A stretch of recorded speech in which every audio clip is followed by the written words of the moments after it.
you, shock jock. Opie and Anthony. You're videotaping yourself? On YouTube. YouTube, it should be on there. Yeah, Dice looking really weird. Get a picture of Charles Nelson Riley. I'm sure he doesn't want to hear that, but... Jack me nibble, Jack me quick. Pull that out, I'll suck it. One lousy drop to the tongue. We-Rock, it has entered.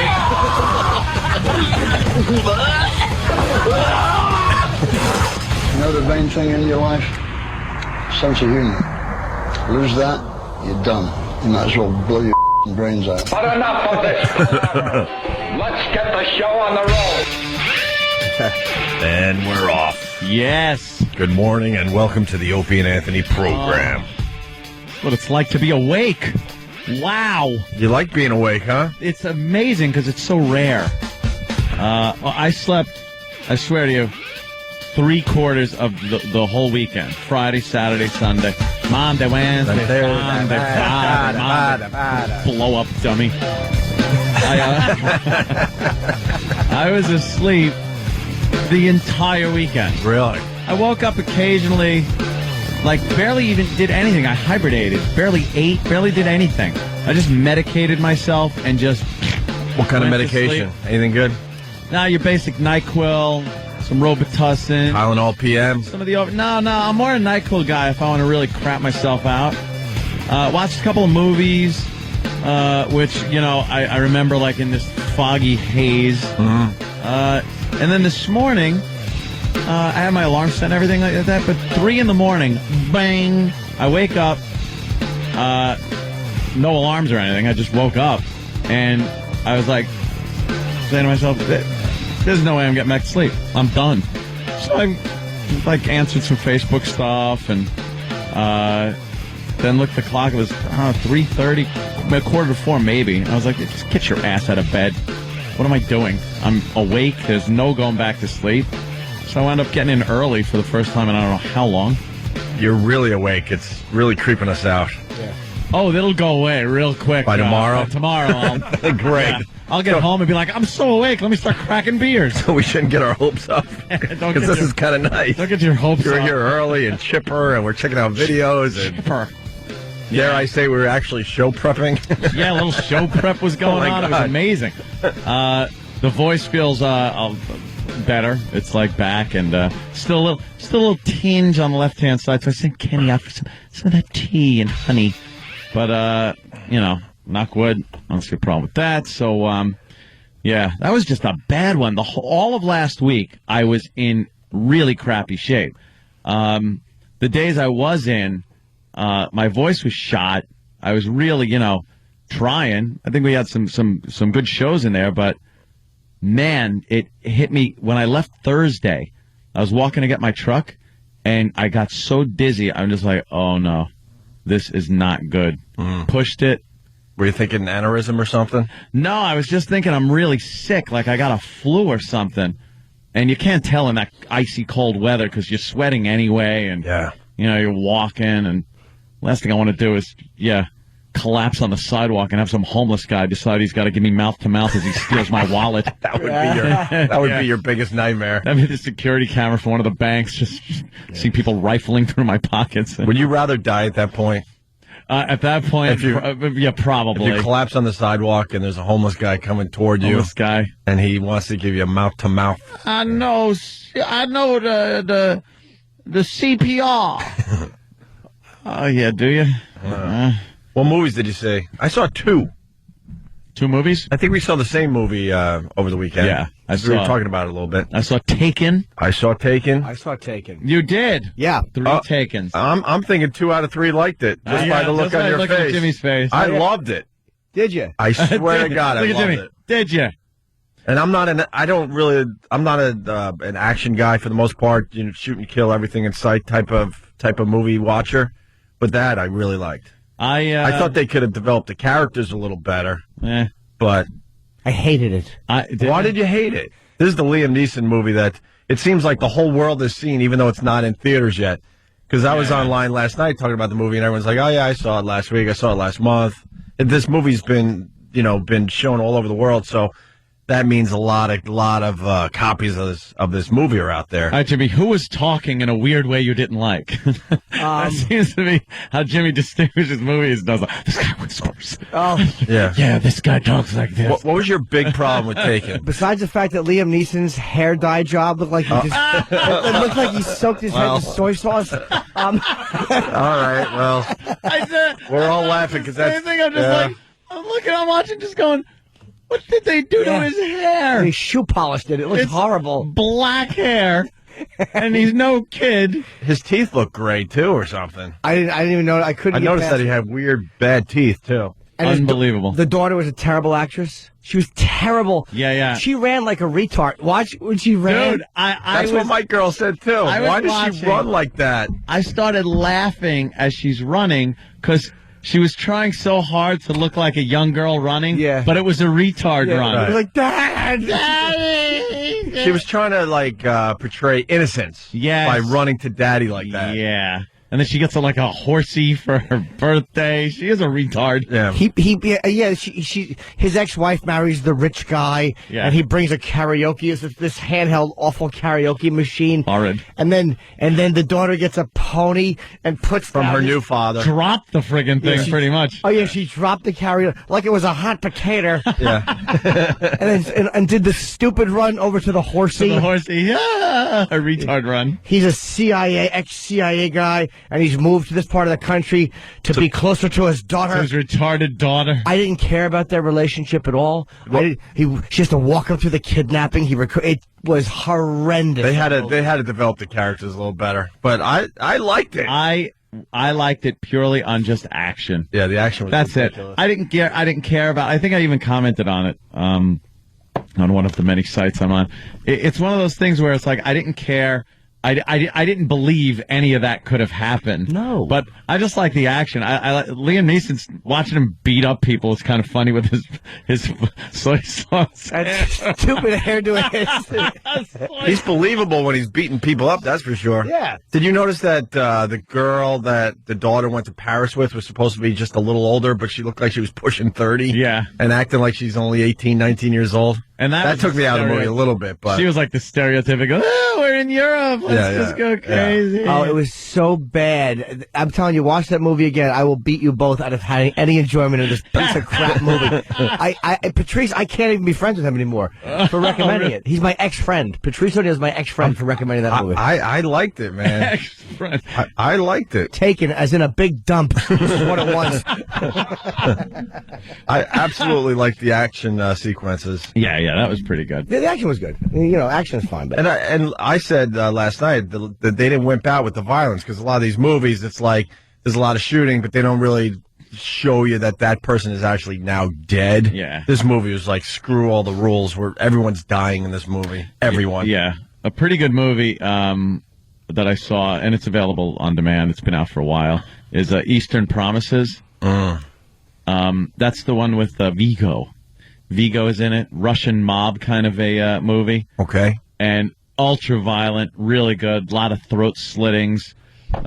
Some very graphic cutting off fingers of a body and knocking the teeth out so they could dump the body. Wow. Where it looks pretty realistic and just some ruthless Russian mob stuff. Who's the star in that? Anyone famous? Viggo Mortensen, yeah. I sound like Voss. Vito Morgenstone. Oh, that guy. Yeah, from Lord of the Rings. Yeah, I know that Lord of the Rings guy. You should have said Lord of the Rings guy. Lord of the Rings guy. I don't know most of these guys' names, but, I know their characters. Vigo, right? Yeah. We also saw Gran Torino over the weekend. Anyone else? I just YouTubed every single clip where he's racist in it. I figured that's all I really needed to see. And pretty goddamn funny just watching him be a real racist. I think they did hold back on a couple of things, but what the hell? I just saw a picture Danny just put up of look at Liam Neeson's hair. Of his soy sauce hair. Yeah, where can I get that wig? That's a good one. Doesn't offer much height, but the color's not. Matches my shoes. Could use the same polish on my head and my platform shoe. That's hilarious. That's stupid too. You got the hair of an Asian man. You got Jackie Chan's wig. That's good. That's good. Jay's impression. I'm barely holding on to the fact that I like the movie, but I'm gonna hang in there. I'm gonna hang in there. Hang in there. I'm trying to hang in there. I liked it. Brush my sushi against his hair. It makes me sick. Take your chopsticks and dip it in. Oh, he bugs me and his dumb daughter. No one ever tells you why he has to go and have this relationship. Hey, if you ever want to come back to the CIA, I'm here. Right. Yeah, and his CIA buddies didn't even help him out. But the story itself was good. They just needed to develop it a little more. And then I think this would have been a blockbuster hit, right? Yeah. Because obviously he didn't have time for his daughter. Now he retired, and now he has time. But they don't really show why the ex-wife hates his guts.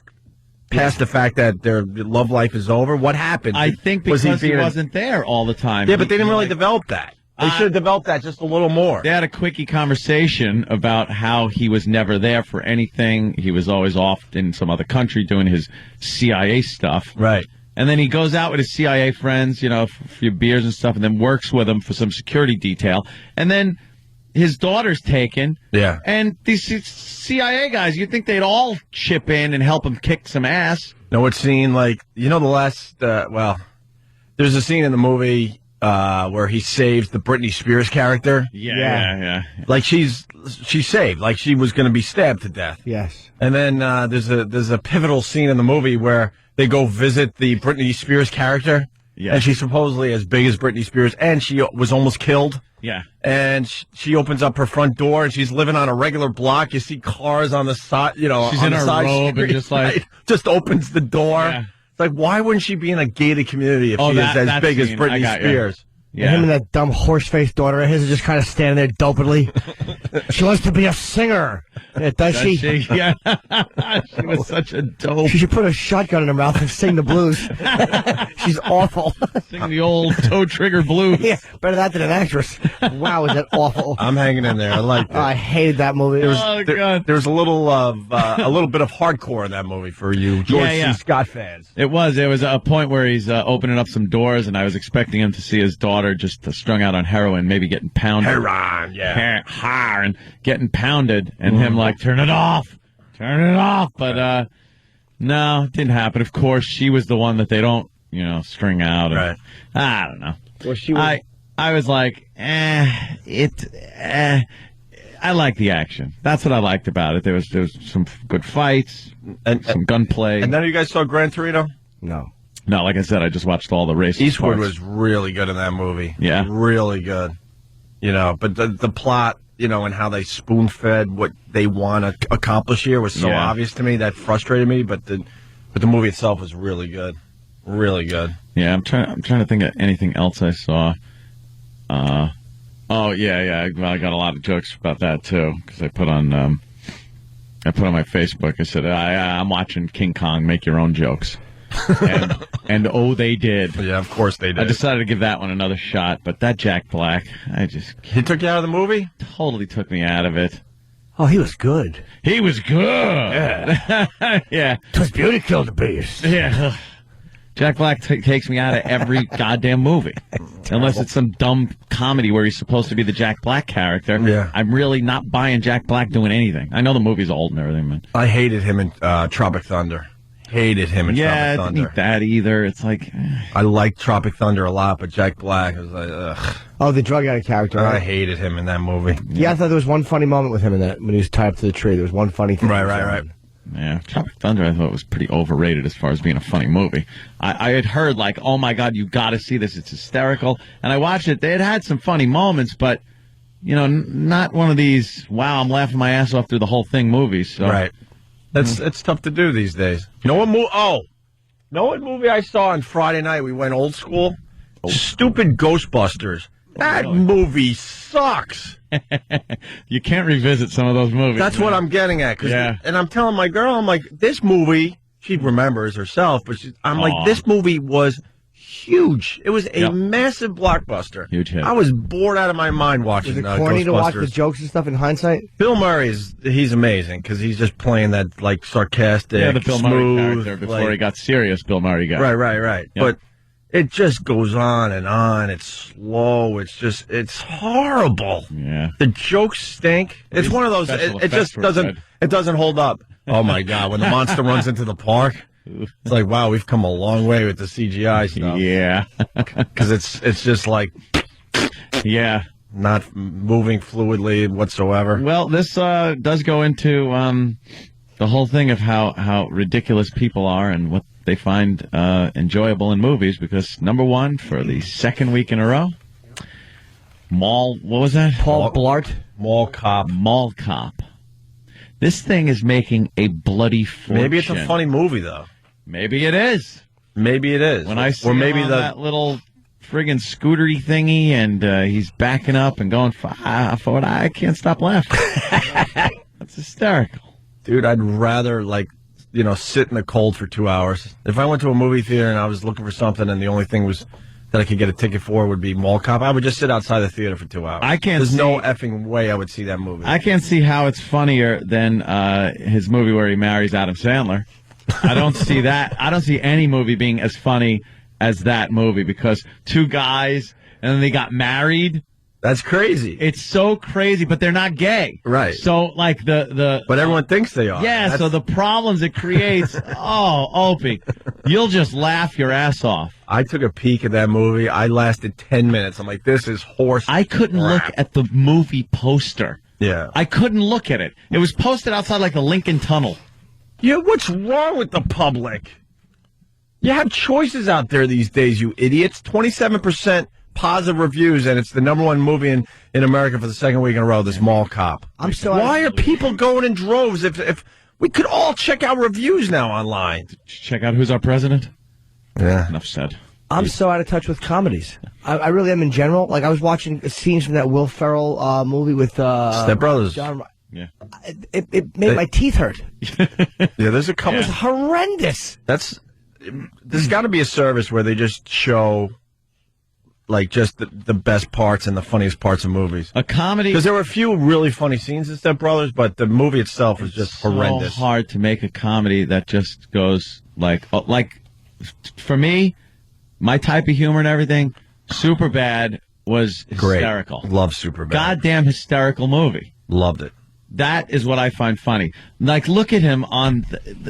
I bet he gets into all kinds of trouble at the mall and has to deal with mall people. I bet there's a sassy old lady and a sassy fat black woman he's got to deal with.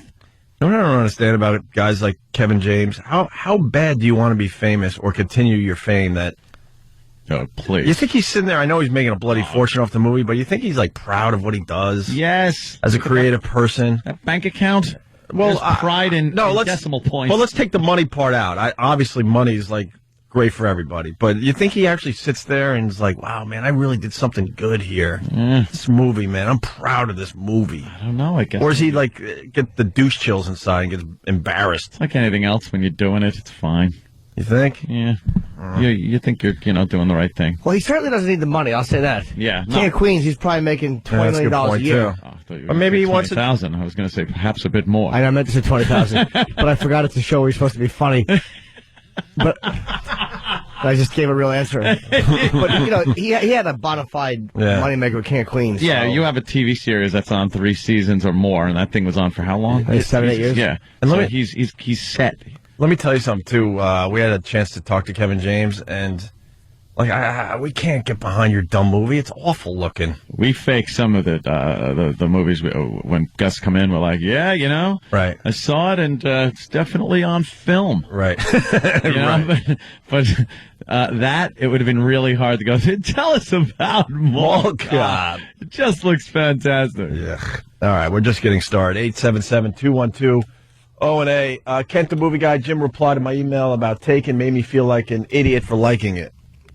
Oh, Jimmy's good like that. Jimmy can make you feel stupid for liking something. You're just getting people back because of what Patrice did to you. Or no, you did it to Patrice with I'm Face only being Off. honest with Never everyone I mind. Oh, Face Off, right. Yeah. I heard about that discussion. That was hilarious. And if we can come back and I can talk about Time Warner Cable Oh. And Did you have a little problem with them? you bet I did. Oh, first we Hey, I got a problem with them, too. Cool. Happened in the middle of a pay-per-view I happen to be enjoying. Oh, no. Yeah. Fedor? Yep. All right, we'll talk about that next. No. Opie and Anthony. We'll get through it, though. Opie and Anthony, 877-212-O&A. So Jimmy had a problem with Time Warner Cable. What a terrible service. I hate Time Warner Cable. I can't get online to play my damn Tiger Woods golf, and it's becoming a major thing. Send someone over my house and fix my cable modem. Certainly hope they're not a sponsor. Well, they have to do the right thing. Well, If I got a real problem with them. sometimes you keep it, private if they're a sponsor. Oh, really? Oh. And then publicly, you bash things that are like competitors. Really? Yeah. Then maybe they should have got someone to my house immediately. Maybe they should have. Instead of giving me the old runaround. I know. I just got jammed up with Dell that one time. I went off. Yeah, it happens. Schmonzer. That's why these companies got to take care of everybody, and they have to have a good customer service and take care of their customers because you never know who you're talking to. You never know. You can never know. I blasted them on MySpace already. I was watching I did a couple sets Saturday. I canceled my final show because I wanted to come home and watch the Fedor Affliction pay-per-view. Yeah. He was fighting Andrei Arlovsky, and I'm like, I wanted to see it. So I get home, and I turn on the Affliction pay-per-view, and the fight before Fedor was this guy Josh Barnett and this guy Gilbert Ivell. And Barnett's a big white guy, and the dude he was fighting, this Gilbert dude, looks like just a convict. He's a bald dude. He's like a Brazilian, a black dude. He's tattoos everywhere. And He looks like he's a problem. a major problem, and this big, klutzy-looking white dude is all over him. It's great. It's something you never expect to happen. He's beating the hell out of him. He's got him on the 5-minute rounds. 3 5-minute rounds is how long a UFC fight is. So, or the MMA. So it's the third round, and there's 3 minutes left. And on a digital thing, when something's happening, and all of a sudden, It freezes. It Yeah, freezes. I hate that. so it froze. And it stayed frozen, and it stayed frozen, and it stayed frozen. And so I called Time Warner. Did you unplug your box? Exactly. Unplug the box from the wall for 3 minutes. I will hold, and then you tell me when it's done. So how's the weather there? Yeah. Okay. Do you have a card in the front of the box? Pull the card out. Wait, let me look at my flow chart. Okay. Now plug it back in. Now wait an hour for the box to reboot. Meaning that's my excuse to get off the phone and deal with the next dummy. God. As soon as they go into script mode, I always go, no. No script. And I even say, no, throw your script away. Yeah. We're gonna skip a bunch of those dumb steps that you got in front of you. Yeah. No. Here's the deal. This is what I know. And then maybe you could find it on your dumb flow chart. Do you own a television? Yeah, exactly. All right. We can Right. skip the first few of these. Right. Exactly. So go ahead, Jimmy. It froze up. Oh, dude. And obviously it froze up before the main attraction, which is the Fedor fight. This is the third and final round of a fight before Fedor's. So I'm like, is this coming out of the signal from Anaheim, or is this Time Warner? Yeah. So I wait a couple minutes, and I call Time Warner, and I'm flipping out. And then I realize 17 minutes has passed, and nothing is happening. And the guy's trying to reset me the signal. We're going to refund your money, sir. And I'm screaming, that's not good enough. Right. I was out of my Not the mind. part. So I went into the bedroom, and I turned on the Affliction channel, and there it is. It's happening. I'm like, God forbid the dummy who worked for this company said, you have another TV, go check that set. Didn't even think to tell me that. And I turn it on, and there's the Fedor fighting. And so that my girl and I sit on the bed, and I'm like, all right, well, at least we get to see the fight. And exactly 2 seconds later, Arlovsky kicks Fedor into the corner. Fedor pops out and knocks him unconscious. So I caught exactly 27 seconds of the fight. I was so angry. Oh, my God. You must have been You know what? so pissed. That's a good 27 seconds, though. It was, but I finally... Not good enough, I understand, but... I did get to see the whole thing, but it was so irritating. Yeah. Because when you watch the whole thing, because Fedor was not... killing him in that fight. I think Arlovsky was winning the round. I mean, he was hanging in there. Yeah, I think he was going to at least. And then he attempts some kind of running jump. Oh, it worked. He kicked him into the corner, but then he ran. Then he lunged with his knee up in the air, right, and he was off the ground. And Fedor clocked him right on the chin, cold before he hit the canvas. He had a reach advantage, and he seemed to give that up when he came into the corner against Fedor. And Fedor, that big, meaty Russian fist, he hit him with a shot. He was unconscious in midair, and he just fell. Yeah. Wow. And you have to see this knockout, the man you chit-chatted with. Yeah. And he wasn't having a good fight, but that's what a great fighter does. His arms and legs just went dead immediately and just kind of fell awkwardly. He could have broke his arms or something. He could have broke his neck. He just fell like a man who was unconscious falling. So that's what I caught. And it was just great to see. But it was like when you watch the whole fight, it was much more exciting because you're like, wow, he is not winning this fight. And then, pow, it's over. It was that fast. That's how those MMA things go, too. It's just amazing. Watch this moment, Ant. Arlovsky will kick him into the corner. Arlovsky's taller. He has more reach. He looks like he's in better shape. At least he has nice Fedor abs. looked like he was having a tough time figuring him out. But he had a lot of patience. I think that's what... that's one of Fedor's strengths. But this guy had some good feeling. He kicked him in the corner, bounces off the rope, and then, damn! night. He jumped right into his fist. Yes, he did. He said, "Please punch me in the face." Oh my God! The quickness of it's this like guy. Fedor didn't even really know what happened for a second. He's like, "I think I punched him." He threw an overhand right, and dumb bearded Arlovsky, chin first, sailed into it. Wow! He jumped right into that fist at the. Talk about the wrong time to get up to try to kick. Just out. He threw a really hard. Look at the blood. Yeah, blood coming out of his face. The guy was unconscious on the ground. His hands, he was laying on his face, and his hands were tucked beside him. Yeah, there was he couldn't even put his arms up to block his face as he just fell. Put a blankie on him, let him go to sleep like that. Oh, they could have just thrown what do they call the snuggie? A little snuggie on him. Wow, that was some knockout. It was that fast. It was over though. There was no brawl Oh, and I could just see you tuning in and going, "All right, we're gonna catch it up." Wait, what? It's over. It's over. Unbelievable. Hey, what's going on with What's going on with MMA in New York? They're still fighting it out with the officials. Get MMA in New York. What's wrong with you? This sport is taking over the world. I guarantee it's boxing. I guarantee you it's other sports. Boxing has a stronghold in New York, that's for sure, especially Madison Square Garden. You know what, Jimmy? You're right. Look at that. You just answered my question. Because MMA is everywhere except for New York, and they're having a tough time breaking into the New York market. The city's crying poverty and wants to make some bucks. You know? Jimmy's right. I mean, the boxing thing is probably well connected here in the big city. Talking about maybe some kind of crime that might be a little organized. Well, I don't know about that, but Don King isn't the most reputable. No, is he reputable? Hey, speaking of sports, the Joe Torre book. I just saw the headlines. What do you know on that, Ant? Torre's got a book blasting Steinbrenner, A-Rod, the Yankees. It's refreshing to see a book come out by anybody that's honest. Mm-hmm. That peels back the layers and looks at a little bit of ugliness underneath. I don't want to see a Joe Torre book that is only about this was one of the greatest teams I worked with, and when we went to the series, and this year, this is what happened. And I'm sure, that stuff is in here, but we want to hear the Yankee personalities are so huge. Mm-hmm. I mean, they are known nationwide, the names. Jeter, A-Rod. People know these people regardless of if you're a Yankee fan, if you live in New York. These are just names that people know around the country just because of the celebrity status. And it's amazing to see Torre just start going after some of these guys. Mm-hmm. He wrote a book, especially people like George Steinbrenner, and the Steinbrenner family and the people around Steinbrenner. Did you ever think that Torre would tell stories like this? No, he comes across like the guy, that he would go to his grave with all the crap he saw. Take your pitch like a man, you keep your mouth shut. But it's refreshing. But that he's doing this. It is. Like you said. He's in LA now.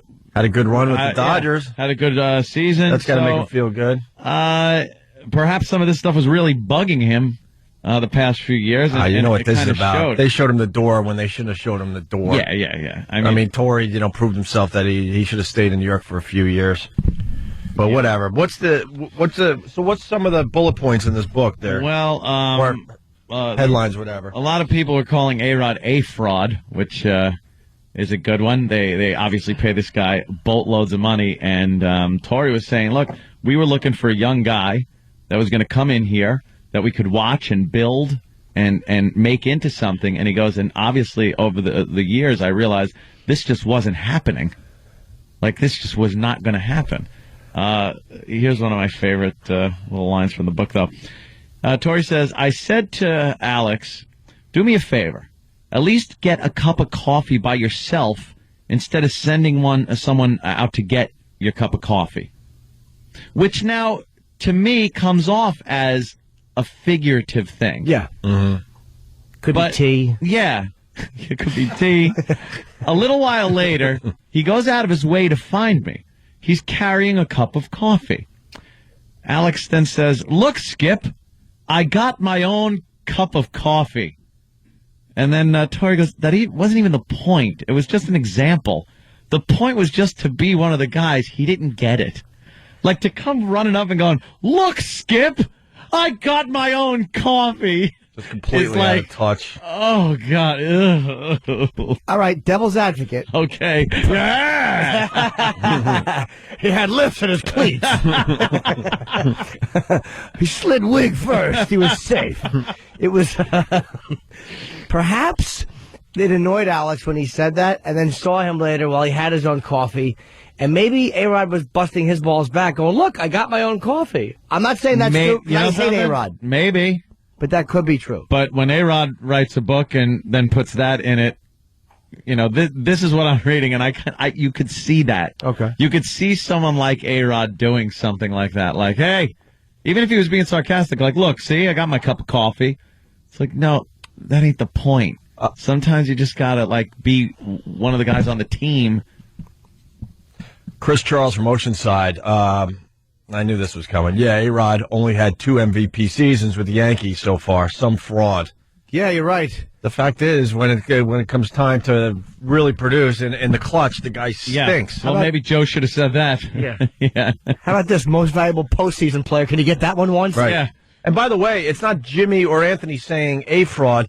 It's his own teammates. Oh, my God. It's in the book. Joe Torre said his own teammates called A-Rod a fraud. Could you explain a book to this guy first? Perhaps he's having problems with that. And claims he had developed a single white female-like obsession with Derek Jeter. With Jeter, where he would just follow him around like a puppy dog.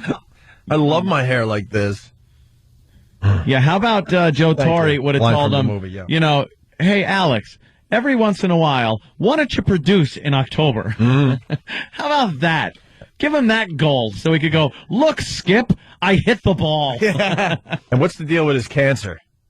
I guess George Steinbrenner knew that Torre had cancer before Torre knew he had cancer. Oh, my God, Steinbrenner knew. And the tumors in Steinbrenner's box. Of all the dramatic melanomas.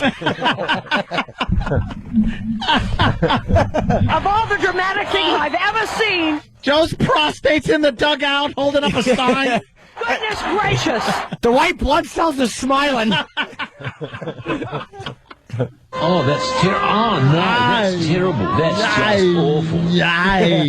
But I guess the team physician went to Steinbrenner first and said, Torre's got the big C. Yeah, got the big casino. And then Steinbrenner, according to the book, it says, George called me and led me to believe that he knew the results, which pissed me off. So I stopped trusting not so much George, but the people around him from that point on. And that's in reference to George Steinbrenner knowing the results of Torre's prostate cancer exam before Torre himself did. Well, they said that Steinbrenner didn't come right out and say that he knew, but he was just he wasn't a good actor. Like, he's like, so, hey, Joe, how are you? You laying on your side or stomach again, huh? Joe's like, what? Oh. The doctor's doing catcher's signals behind him. Yeah. Just checking. Yeah. You know? Oh, that's terrible. That's awful. Let's say hi to Frank in Jersey. Frankie.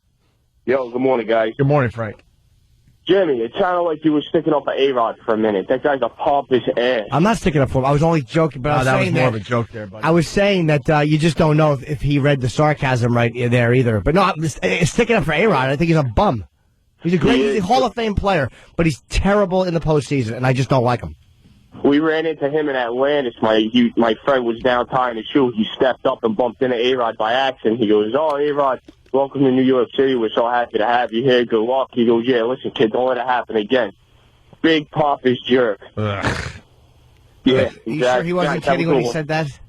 He doesn't seem Don't like... let it happen again. It seems like he doesn't know what kidding is. Right now he's got to listen to himself instead of continue the conversation. And to wrap up, we're talking sports here. This is a weird little story. Coach was fired. There was a high school basketball coach. He was fired. The reason he was fired was because his team won the game 100-0. 100 zip. So the school, Wow. this is the whole sportsmanship crap that is happening with, go ahead. I was just going to say, it sounds like a South Central against Connecticut. Well, yeah. And the opposing coach, David Patterson, had to explain why he was having all of his players throw the ball into the bleachers, why he was putting cheerleaders in as the center. Let me read a paragraph or two, and let's see if this is justified. It's that whole sportsmanship thing that is ruining this country as far as sports programs go. Dallas, the coach of a Texas high school basketball team that beat another team 100-0, was fired yesterday. The same day, he sent an email to a newspaper saying he will not apologize for a wide margin victory when my girls played with honor and integrity. So it was a girls' basketball game. They won 100-0. Cares about what was the guy supposed to do? Take all his players off the court and let them score a basket? Why are you going to apologize for that? How do you play? I don't understand how you win. Were they playing like a special school? You can't win 100-0. Me against the Lakers. The whole team against... I would score 2. Well, yeah, at least get one basket. Kyle Queel, it looks like, the headmaster for Covenant School, said in the Dallas Morning News Online edition that he could not answer if the firing was a direct result of Coach, can't pronounce his name, email disagreeing with administrators who called the blowout shameful. Maybe the opposing team had all synced up. Girls do that. Maybe they all had that. The court looked like a bingo card. What are we playing on here? Strawberry Field? Yeah. They keep coming out and mopping. Oh my God! Team, only basketball court that needs a Zamboni. That's funny. There's a Christian thing happening here. It is shameful and an embarrassment that this happened. This clearly does not reflect a Christ-like and honorable approach to competition. Christ-like? Yeah. You know what? This coach, this coach is better off. Yeah. You know, that they fired him. Who wants to deal with that crap? The more important question is, did the one who lost 100-0 get fired? Yeah, exactly. Right? That's the one that should be looking for a job. Right. It wasn't Christ-like. Yeah. He crucified the other team. Yeah, exactly. I told him that. It's funny. They were all shooting balls like they had holes in their hands. The coach, who has been criticized for letting the game get so far out of hand, made it clear in the email yesterday to the newspaper that he does not agree with his school's assessment. Good for him, man. Yeah. Enough of the dumb sportsmanship. You know, you learn a little bit. Maybe half these girls will learn, well, I suck at basketball. I'm going to go try something else. How about practice a little more, maybe, and figure out what went wrong, that you lost 100-0, and don't do it again. Oh, kids will never learn when they're just given this opportunity to just fail with impunity. Right. Oh, and then the succeeding team and leader gets chastised for succeeding. Right. That's what we're doing in this country these days. Absolutely. The coach is like, I'm not going to apologize, and have my team feel embarrassed or ashamed. We played the game as it was meant to be played. My values and my beliefs would not allow me to run up the score on any opponent, and it will not allow me to apologize for a wide margin victory when my girls played with honor and integrity. That's right. That's a good feeling for that team, winning 100-0. That would be cool. Like, you're sitting there at a game that you obviously going to win no matter what, but it gives you a little thing like, wow, could we shut out this team? Yeah. As a team, can we possibly shut out this team? That becomes the thing. Yeah. Instead of like, oh, we're just going to smear this team and who gives a crap. Now it's like, how good are we? Are we able to play the game how it's meant to be played where they don't score one basket? Yeah. Well, let's get a girl's point of view. Travis? Man. Just have more information on the story. Yeah. Oh, boy. sorry. I thought you were here for a female point of view. The team that they played, Yeah. I do remember reading that they were a bunch of girls who had short attention spans and dyslexia. Well, then what are they doing in the same league? Shooting into the other basket. Right. Yeah, the story doesn't say that that team only scored 50 out of the 100 points, and the other team scored the other 100 for them. Short attention spans, would they be running for a layup and then just get bored and leave the ball and walk as they're running alone, dribble, and then just drop the ball and walk stupidly out the door?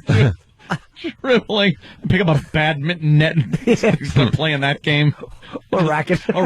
A net. Why would you pick up the net? It's up. Why would it be up during a basketball game? Who's this, Roach? Is it Roach from Wackbag? Yeah, this actually happened down here in Dallas. The coach of the team that won, since he was the coach of a Christian school, he actually went up to the other team after the game and said that he was willing to forfeit because that wasn't the Christian thing to do by winning by 100 points. Right. And they're still going to fire him? I mean... I guess he's done. He's fired. But that's BS. Well, of course it is. That's what we're getting at here. Easy. But, I mean, he even offered to forfeit the game after winning by that much. Well, hold on. He even just said, look, all right, we won 100-0. If it makes people feel better, I'll just forfeit the win and give it to the other team? Yeah, because he was the coach of a team from a Christian school. Right. And that's not the Christian thing to do. Oh, well, I guess it was a day late and a dollar short, as they say. How about we separate our religion from everything else? It's not the Christian thing to do. Guess what? We're playing that. Well, it was a private school. We're playing a sport here. Like, take the religion out of it. You could go back to praying after the game's over. Sport. What the hell does that have to do with religion? Stop. What do you got, Stump? The losers are getting more out of this. They were on Good Morning America this weekend. Mark Cuban has invited them to a Mavericks game. Nike is talking about sponsoring the team on a trip to the All-Star game in Phoenix. Wait, Mark Cuban is supporting this? Yeah, he wants to help out. He's no longer a friend of the show. Who's he trying to help? He said the losing girls. He's not supporting the firing, is he? He's just saying he feels bad for the girls who lost. They're all these girls are America's sweethearts. No, they're not. Losing. They stink. They should go. They should go play another sport. Oh, please! I want to hear the Good Morning America audio. This country sucks as far as what's going on with this crap. Does Imus have a comment? Or is he leaving girls' basketball teams alone these days? He said, I really appreciate their dues, and they're all virgins. He used the word nappy again, but it meant, they were asleep on the basketball court. Oh, they were taking a nap. Yeah, they were taking nappies. Stupid. Yeah, idiot. All right, we got to take a break. We ended up in one of his little stories there. Yeah, I saw that. Yeah. Yeah, because we're trying to be shocking all the time. What's that about? Who said that? No, it was, like Imus said that he thought his bosses. We'll get into it, but briefly, there was an article out about how Imus was doing. Well, he's been back a year. Yeah, back a year. Mm-hmm. And yeah, and he says his ex bosses had wanted him to be shocking, like Howard Stern and Opie and Anthony. So that's how our Google alert. But it's not true because we had the same bosses and they actually were taking the shocking part away from everybody in this company. So that's just not true. And then they said the face of his show has changed because they do have two black people on the show and the content has changed. He's not going for the real meanness or gutter stuff anymore. And, whatever he wants to do. I guess you go through stuff like that, We're obviously not going to do anything with churches anymore, so he got a little problem with racial stuff, and he wants to steer clear of that. But there's two quick phone calls, and then we got to take a break. Chris in Michigan. Hey, the reason why those girls suck so bad is the school that they're from. There's only 20 girls in the high school, and 12 of them are on the team. Wow! Come on, is that the truth? Sure, that's what I heard when we were talking about the stupid thing. But you know what? Then, what do you want from the other team? That's pretty funny, though. Only 20 girls and 12 have to be on the team. And it's a school for primordial dwarfs. the Progeria girls. Yeah, the Progeria kid's the center. She's 97 years young. Coach Benjamin Buttons. All right. Rod in Georgia. Roddy. Was that team's MVP Martini off of Cuckoo's Nest? That's very funny. Yeah, You threw the ball into the fence. There's nobody there. That was one of the best basketball scenes ever. Oh, yeah. Nicholson's just supposed to play basketball, and Danny DeVito hit running me, and he throws to him, and he just stupidly with his straight arms out spins to the right and throws the ball against the fence. Martini, you threw the ball into the fence. There's nobody there. He's just so frustrated. Just wants to have a nice little game of basketball. Yeah, all this with a bunch of dummies. I'd watch that movie so much more if it wasn't so goddamn depressing at the ending. I know. Like, I'd watch it so much more. Then because stop it's such the a movie funny right movie. there. Should I do that? Yeah. I like to stop the movie where the windows open. I'm like, see, everything worked out. Yeah. They're all leaving. All right, I'm going to go watch Family Guy now. Yeah, I'm out. You can make your own ending. He's trying to show Chief how to play basketball, and he gets on Bancini's back. Bancini, old horse! Yeah. And no, General! And he's trying to make him go the other way. I'm tired. I'm tired. Bunch of psychopaths. That effing movie's brilliant. All right, we got to take a break. Some thoughts. Sushi chef Roadrage. We'll figure out what we're going to do next. Roadrage. Pelosi talking about contraception. She's an ass, by the way. Father chains daughter to bed for overeating. Hot. I like that. Hey, what else you gonna do? And Steven Adler on the Heron. Yeah. So we'll figure out what we're doing next. Also, I dig this new broad they plugged in there as a senator. I'm digging this broad. Oh, the one for New York? Oh, yeah. That means she loves guns. Well. And hates black people. Who is she? Hey! No. I don't even care what her name is. No. Yeah, It almost sounds a little too much like our lawyer here is what it was. Oh, really? Hildebrand. It's Gildebrand. That ass. And she has a voting record of 100% with the NRA. Really? Absolutely. At least she's balanced. Yes. We'll talk about that next and other Thank things. you. Opie and Anthony, stay there. Opie and Anthony couldn't get to the guy. He coaches high school basketball. He said any coach that would run the score up to 100-0, there's no way they wouldn't be fired. Really? I was a big sports guy growing up, and, we took our beatings. It was depressing to get killed by another team. But you learned from that as a human being. And let me ask you something. Why isn't there somebody, a game official, whose job it is to call the game? The coach's job should be to let your team play to the best of their ability until the end of the game. Right. That's their job, not to instill in them some kind of sympathy thing. Right. If the officials want to call the game when it gets 50-0, then let them do it. But you got to play hard all the way through, Right. and that's like a life lesson. Yeah. You're gonna get your ass kicked, and sometimes you're gonna kick someone else's ass. Put it in the rules if you don't want it. If it's going to get some guy fired for not doing it, then put it in the rules that it's a must. If you get to 50-0, right, the game is over. I hate what's going on in sports. I used to be, I should say, a huge NBA fan, and in the last, I don't know how long it's been now, maybe 10 years. Like when a team is really winning by a lot, they take all their star players out, and they throw the scrubs in there. Yep. Old school NBA, you would get to see like Michael Jordan like kicking someone's ass and going, "Wow, he could score 80 points tonight." But now, when there's a big lead, they take LeBron James out, they take Kobe Bryant out of the game. I was a huge Pete Maravich fan, and I was watching some MSG Classic where he's running up the score on the Knicks. And if he played that game today, they would have taken him out after the third quarter because the game was over. Yep. And I hate that that's going on in the NBA. Hate it. That's not sportsmanship, though. That's so your stars don't get hurt. That's why they're doing that, because the other team is the way they're going to buy. If a guy like is running up a score, there's a 37-point victory in the fourth quarter. What they're going to do is they're going to start fouling you really hard. Or you're going to get hurt doing something stupid, or the other team is just going to start really fouling you hard. It just sucks because like someone's in the zone. Let's say Kobe Bryant for an example, and he's in the zone. He's hitting everything. He can't miss. It's his night. And unfortunately, they're playing a team where they're up 20, 25 points, and all of a sudden they sit him. And we got to.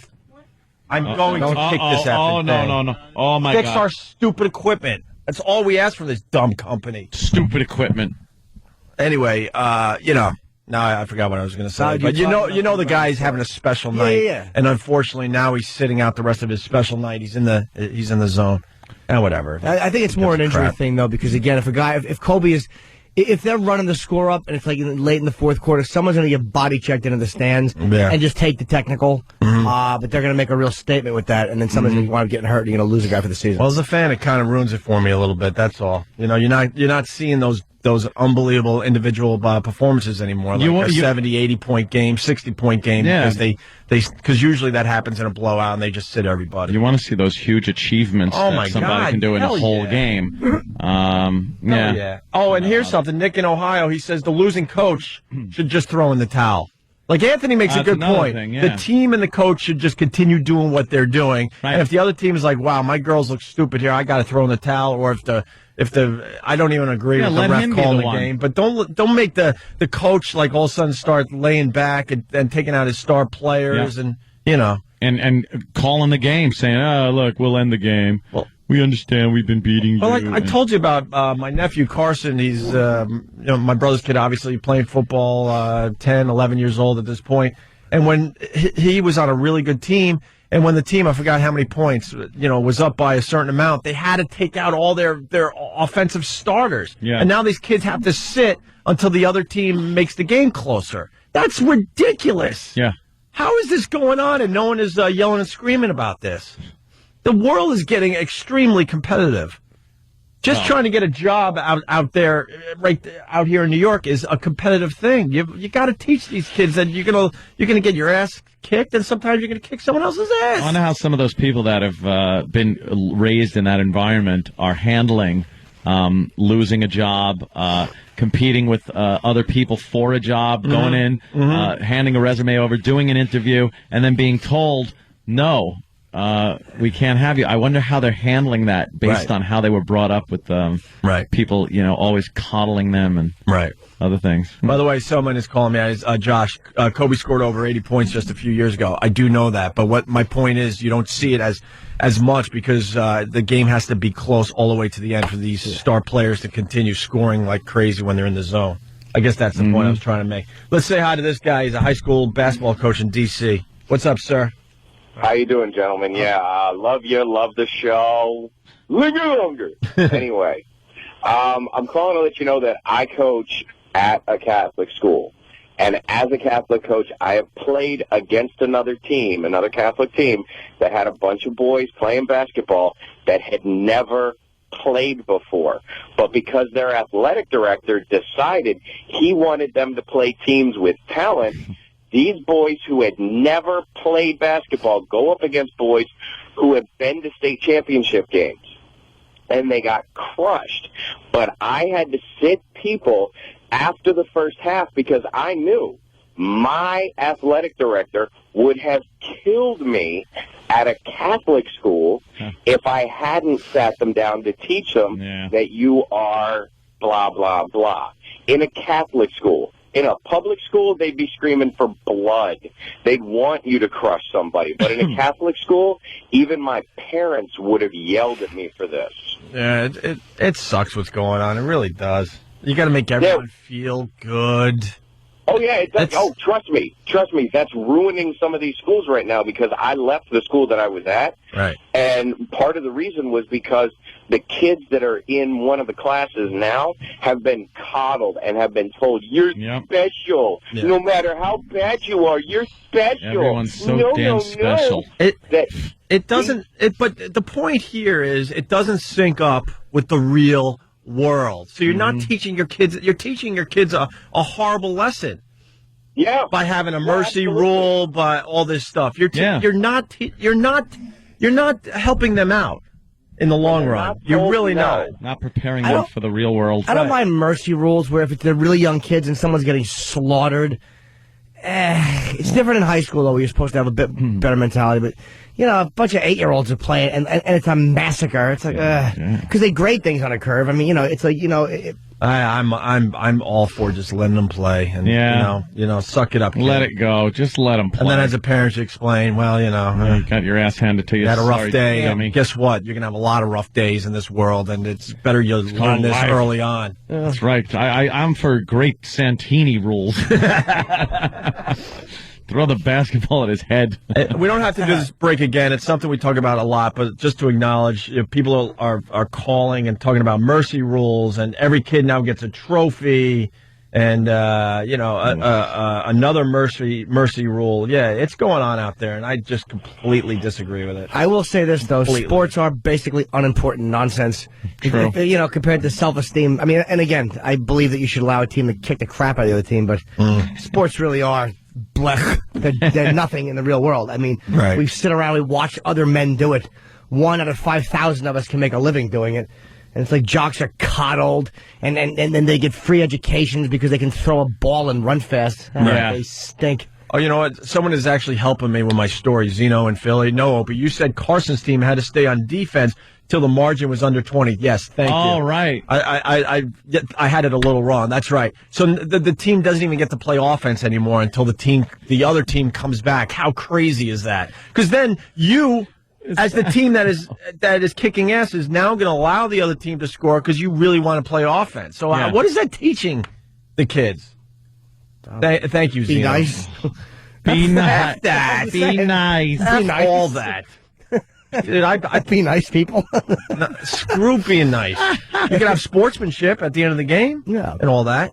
You could take care of a lot of that stuff right after the game, a little sportsmanship. But I'm just such a disgust with jocks in the way. I mean, I don't hate all of them. I was never beaten up by them. I just, I've dealt with enough of them as an adult. It's just a bunch of mentality. There's a jockish mentality.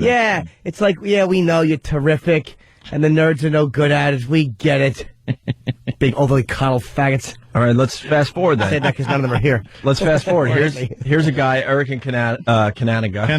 I was actually going to say Canada. Yes, that's a new country. It's in Georgia. I wasn't even going to say Canada. I was going to say Canada. Eric in Canada. Now it's going to be Canada for the rest of our time here. Go ahead, Eric. Change the man. Hey, I was one of those kids who was coddled in sports. Mm-hmm. And, you get out of college, and it just kills you. The first time you don't get a job. Right. You go through the whole process. They call, tell you you're second. It just kills you. Okay, well, it doesn't teach anything. But I will say this: we complain about the ruthlessness of corporate people and of lawyers. How can they be such scumbags who don't care about anybody but themselves? But then when we look at something like sports, we're like, massacre them. And I'm not saying that's why, but I'm only saying it's like maybe. Again, if people are like, looking at things a little bit more balanced, like, you know what, you kind of got to think of the next guy too a little bit. Mm-hmm. Maybe they wouldn't be such bloodsuckers when they get into suits at a certain age, or maybe if they were trained differently. What's good? Oh, maybe they wouldn't be such. Wow. Maybe they wouldn't be such self-centered scumbags when they become lawyers or other professions. All right, let's say hi to Jared in Boston. Jared. What's up, Jared? He's a regular. What do you got, Jared? These pansy kids are not just now entering the workforce. I've been around a bit, and we've got a 19-year-old co-op from a really good school in Boston, and we're in a highly competitive industry where I am, and it seems like he's just waiting for everything to come to him. I know that what I specifically do, he doesn't know a lot about. If it was me in the same position, I'd be hounding me every day to learn something new. And I don't know what he does all day, to be honest. I mean, we throw him stuff, but it seems like he doesn't have that drive, that go get him, Yeah. It's just going to get worse, too. Yeah. I don't know if it's just him in particular, but I don't know. I see a whole generation of these pansies coming up. They said that about us, dude. I mean, it's like, I know what you're saying, but I feel the same way. I'm turning into the old man that I hated. Anybody under 30 should be executed. But it's like, that's what they said about us. It's the same crap. Yeah, you don't know what it's like to work. Shut up.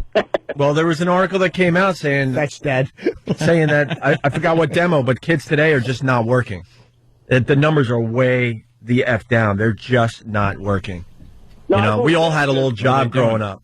They're just like living off their parents. And like a bunch of people calling right now, we're not going to be able to get to all of them, a sense of entitlement. Yeah. Maybe you can find that article, but the numbers are ridiculous. How many young kids are just not working whatsoever. We all had our dumb little job we had to go to, whether it was a fast food restaurant or caddying or, a paper route. And they said this type of thing is just not happening with the new generation. They just refuse to work. What you were saying about Oh, you know what? Sorry about that. I was trying to do something else. I just hung up on that guy. Oops. It happens. Sorry, feller. You can call back. I'm sorry. Or little ferret or feller. Feller. Kurt in Georgia. Kurt. Hey, guys. Aren't you the guys that we hated listening to as kids that told us how much better it was back in the day? Oh, back in my day, Pistol Pete ran it up for 80. Same stuff going on right now that went on 50 years ago. We're just older now and think it was better then. You know what? We're no different than anyone else. I mean, I read a quote once: every generation wants to be the last generation. Yeah, and it is the God's honest truth. It's such a great quote because we all think that way. We all think it was better. The music was better when we were growing up. Maybe not the video games. That's a tough one to try to argue with anybody. But movies were better. Radio shows were better when we were growing. All that crap. Everyone just wants to be important. Yeah. You want to be the important thing, the people that were around when the bestest things happened. Right. Sports were better. Movies were better. TV was better. You're a line of bacteria on this planet that just comes and goes, lives and dies, and then burns out somewhere in the middle. Enough. All these kids think the world owes them.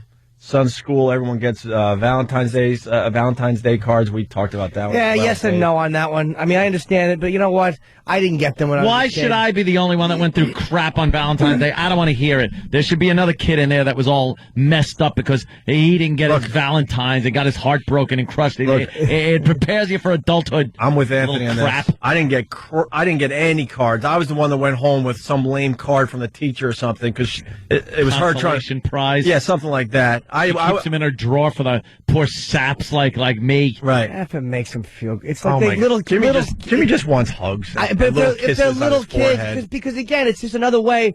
I understand that, whoever gets him, that's fine. But it's like we all had to deal with the beautiful people getting that and the really good looking. It's like, you know what? Yeah, I know that, but enough with them. You adapt. Of course you do. But what is it? Adapt. But what's the point of giving everyone a Valentine's Day card? Then it's not special at all. Give nobody. Then give nobody at that point. If you give everybody, you might as well give nobody. If the teacher gives them to everybody, who cares? No, that's not harmful.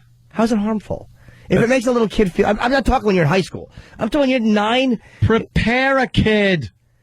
Yeah, you're not always gonna get the girl when you grow up. Well, you're not. You're gonna have your heart. Then. You're gonna have your heart broken. It's not like when you get a Valentine when you're 8 years old from your teacher. It's not like all of a sudden all the rejections are going to... Oh, it sucks. It's lame. It's embarrassing. Once you get a Valentine little heart thing from their teacher. It's embarrassing. It's so lame. Unless you're effing your teacher. That'd be a good one. But it's no kidding. Imagine. It's harmless. It's lame. It's harmless. I know what Jimmy's saying. It's harmless, but you take all these things and put them all together, and it becomes a complete lack of preparation for someone to enter the adult world. And they have no clue what is in store for them. And Jimmy, the point is, this guy's saying, like, everyone gets a Valentine Day card, but individual cards are not happening anymore. It's like, no, everyone just gets a card on Valentine's Day. But it's also prepared. It was kind of cool to wonder, oh, my God. I never wondered.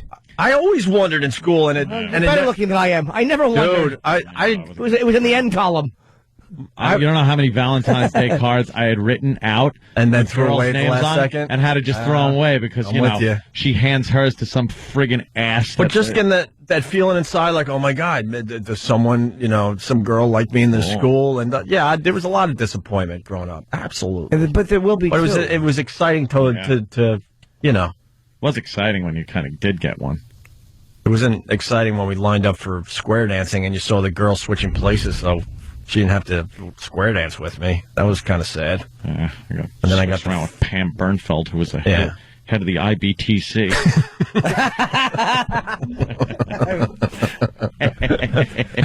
I had to dance with the lame fat chick that no one wanted, but I guess I was the lame dude that no chick wanted. Jesus. You know what? You're also forgetting that maybe you say it doesn't prepare children to be like, to lose, but maybe it also... People that are who are raised with the mentality of just crush everybody think a little bit differently too. Like, all right, don't be such a scumbag. It's like we can't complain that people are such scumbags in adulthood. It's like, how do you balance that out? Yeah. Competition's good, man. And sometimes it is, yes, very good. I think in some circumstances, sure. I think sometimes it's excellent. I think you could. I could. But it also hurts and sometimes too. Yeah, but I think that's the job of the parent to make the kid understand. You got to parenting is very, very hard.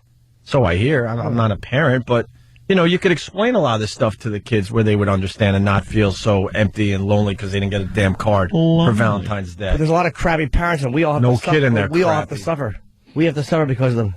It's not like kids with crabby parents live in their own little society in a walled-in area somewhere. Society. We have to look at them, deal with them. We can't get to everybody. We got some good topics today because the phone's lit. We could grab Scott from Long Island for a second. Scott, go ahead. Yeah, hey guys, what's going on? I was probably 7 or 8 years old, and I actually had a girl. Aww. I really liked this girl or whatever, and I wrote her a Valentine's Day card, put glitter and crap all over it. I gave it to her, she ripped it up in my face. Oh, some girls are real cruel, man. Yeah. Are you a serial killer now? Nah. Remember that one, though. I grew up all right, man. I'm married with a kid now, so. Yeah. We forget that most of our society, there's winners and losers. Most of us are losers. That's it. Most of us lose when it comes to stuff like that. Most of us do. When I changed schools, when I moved back to the Huntington area from my trek around the island following my father's failed jobs. Yeah. I finally get back, and I knew some of the people there that I had gone to kindergarten with, and now I'm in the 6th grade with them. And I remember writing on my notebook a big heart with AC plus, and then I just made up a couple of letters and said this was the girl that I was going out with when I had to leave, Oh my God. Going out because I wanted them to think I had a girlfriend. I can't even look at you. AC, and did they ask who was AH?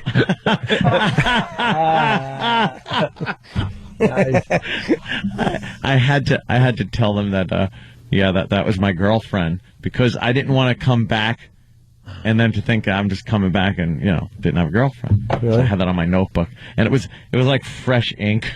AC loves R. No. Gets a BJ in the TF. Horrible. Wonderful. We have to take a break, so we'll continue with the show. And you want the sushi chef story, right? Sushi chef. Yeah, what happened? Apparently, a problem with a knife? Yeah. And Roadrage? Oh, yeah. I love Roadrage. And also, Virginia Tech. Remember the massacre that happened, a little over a year ago? Yes, certainly did. There was a story. No, more than that, dude. 2 years ago, it was right after Imus. Story? It's already 2 years old. 2 weeks after Imus got 2007, yeah. You're right. Well, there was a story that was buried in the paper on, I think, Friday. Mm-hmm. Something horrific happened at that school only a week or two ago. And, boy, the school was able to bury this story. We'll explain in a few minutes. Maybe a few of you read it, but you had a dig for this one. This story was very, very buried in the papers and on the internet. I'll explain that one next too. Opie and Anthony. Opie and Anthony. I gotta tell you, I'm in a mood ever since Friday. I went to what is it called? Sirius XM. We're on satellite radio as well, and they're trying to move us to their big headquarters. And I was there on Friday. And one of the employees stole my effing work phone. Isn't that great? What do you mean? Stole my effing work phone. My BlackBerry. Where'd you leave it? In the bathroom. For literally a minute to a minute and a half. And a scum blank stole my effing phone. Some effing loser. So I feel naked because all weekend long, living in this day and age without a phone is... Oh, yeah. You turn into a mental patient. You start walking around, you just start pacing. You don't know what to do with yourself. These scums over there. Why'd somebody at the Hip Hop Channel do that? Well, let me tell you this. So we're looking at the video cameras because they got cameras all over that joint. And there's 3 guys that left the bathroom between the time I left and went back literally 90 seconds later to go get my phone that I realized I left on the sink. So you leave the phone, you leave. The security camera shows you leaving. Yes. Total of 3 guys are either leaving or going into the bathroom in that time period. And then you go in. Yeah. And the video shows you go in and then the phone's gone. Yeah. So unless he pulled some kind of a through-the-ceiling vent maneuver, one of those three guys is guilty. Yeah, and I want my effing phone back. So I want it to mysteriously appear today.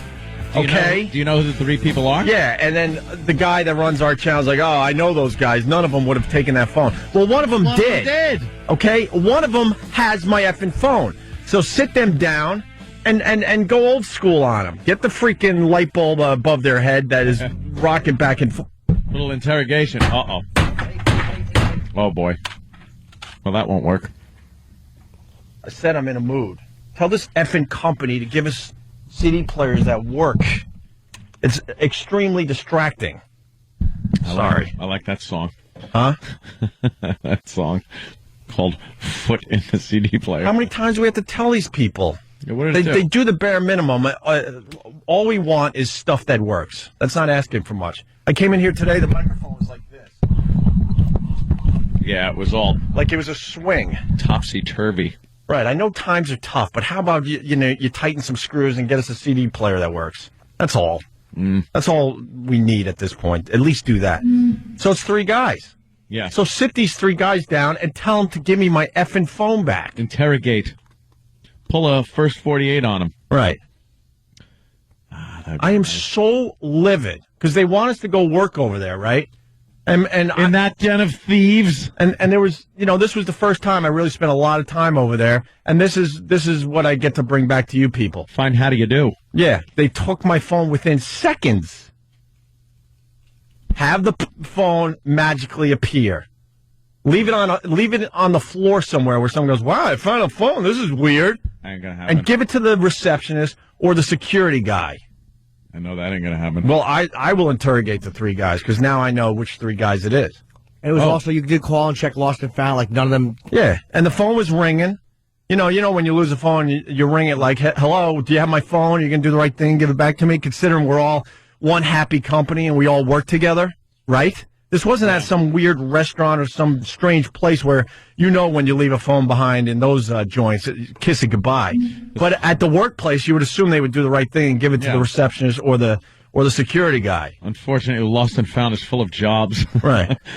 And I don't want to hear none of these guys would have taken the phone. It's obvious. We looked at the tapes. One of those guys has my effing phone and sit him down and put some heat on him. How could a security guy look at a tape like that and not say, yeah, it's one of them? They sort of are hinting, but I guess maybe, because in this PC world and human resources, I guess you can't openly accuse somebody. But one of those guys has my effing phone. When you got a tape like that, you could talk to people, question them. I want my effing phone back. Hold under questioning. There's nothing on there that, that you would want or concerns you. Give me my freaking phone back. Is it your new number or old one?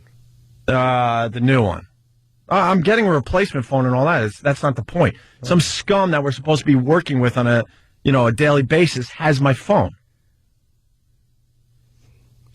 So pissed. And then to hear, I know those guys. None of these guys would have taken your phone. Oh, yeah? Maybe you don't know them that well. What are you doing? Just calling your number. Oh, no. So, so at first it was ringing. It was ringing at first, which means... the phone was... what? Did you do something with the number? No. Oh, what does it say? Uh-oh. Oh, wait, which one did you just call? The new one. Well, and what is it saying? I'll play for you. Hold on. Sorry. Uh-oh. Here we go. Jimmy's dialing. The person you are trying to reach is not accepting calls at this time. Yeah. Please try your call again. Yeah, because the person who has my phone... He's busy. He took the battery out, threw my cards away, whatever he did, so he has a nice little BlackBerry. Put a new card in there. Because it was ringing at first, so we're like, okay, it's ringing, it's misplaced, maybe someone is going to do the right thing and give it to the receptionist or the security guard. Maybe he has something to do, so it's just on his desk for now. And then all of a sudden, it went right to voicemail, meaning they turned the phone off, or they took the battery out, or they freaking took my cards and went, screw this guy. Dicks. I want the heat put on those guys. We're supposed to work together, and that's my first impression of the place. Yeah. A fellow employee taking my effing phone. I wouldn't leave anything laying out. Well, I didn't. Things happen, Things happen. How many times have we left your phone? You leave your phone behind for a second. Go, oh yeah, I got to go back and get it. Well, dude, it wasn't It was literally, because we looked on the tape, you see me walking back in the bathroom to go get my phone. It was less than 2 minutes later. I don't know. For some reason, I just trust more people. Like here, I've left my phone here a couple of times and gone, oh, I got to go back and get my phone. Right. There's just something I am livid. And we got guys on camera, so you got to sit them down and stop with this. I know these guys, they wouldn't do it. All right, then where is it? It disappeared into thin air? Without saying who they are, let's just say roughly, were they behind-the-scenes guys or on-air guys? I don't know. To be honest with you, I don't really know what they do. One of them was Mel. One of them was Scott Greenstein. Let's say hi to Tim in Boston. Tim. How am I supposed to get tweets from Opie if he doesn't have his phone? I wasn't able to tweet all weekend long because of this. Hey, Opie, you replied to me on Twitter. I appreciate it a lot. Fun thing you got going there. No worries. A lot of interactivity going on with the show lately. I'm Opie Radio on Twitter. Ant's doing the Facebook. Jimmy's doing the voicemails and the MySpace and everything else. So we're connected. We're pretty much connected, but... All right, well, you guys have a good day. I hope you get your phone back. Yeah, when I get the replacement phone, then I'll be much more aggressive with my Twitter account. So thank you, Tim. Bye-bye. Opie Radio on Twitter, whatever. But, and then I have to hear none of these guys would have done this. Well, what do you think happened to the phone then? How do you know 100% that you had it right there on the sink? Well, I didn't want to get into details, but I ran to Jim Brewer. And I go, Jim, I got to go to the bathroom because he wanted to show me a studio, whatever. He was getting ready for his show. And so as we're walking into the bathroom, he's like, dude, I tried to call you recently, and it says that your number's no longer available or what have you. I go, what? That's crazy. He actually goes, look, I'll call your phone. This is as we're going in the bathroom. I'm actually now in the bathroom as it rings, and it says Jim Brewer calling on my BlackBerry. I go, I remember it. I look. He could back me up, by the way. So you're getting called right there as you're in the bathroom. No, so I go, Brewer, you're an ass. Look, my phone's ringing. My phone still works. Yeah. You're an idiot. So then I put the phone down. That's the only reason I had it out of my pocket, because he wanted to ring it. And then he's telling me what he's up to. I'm doing my thing.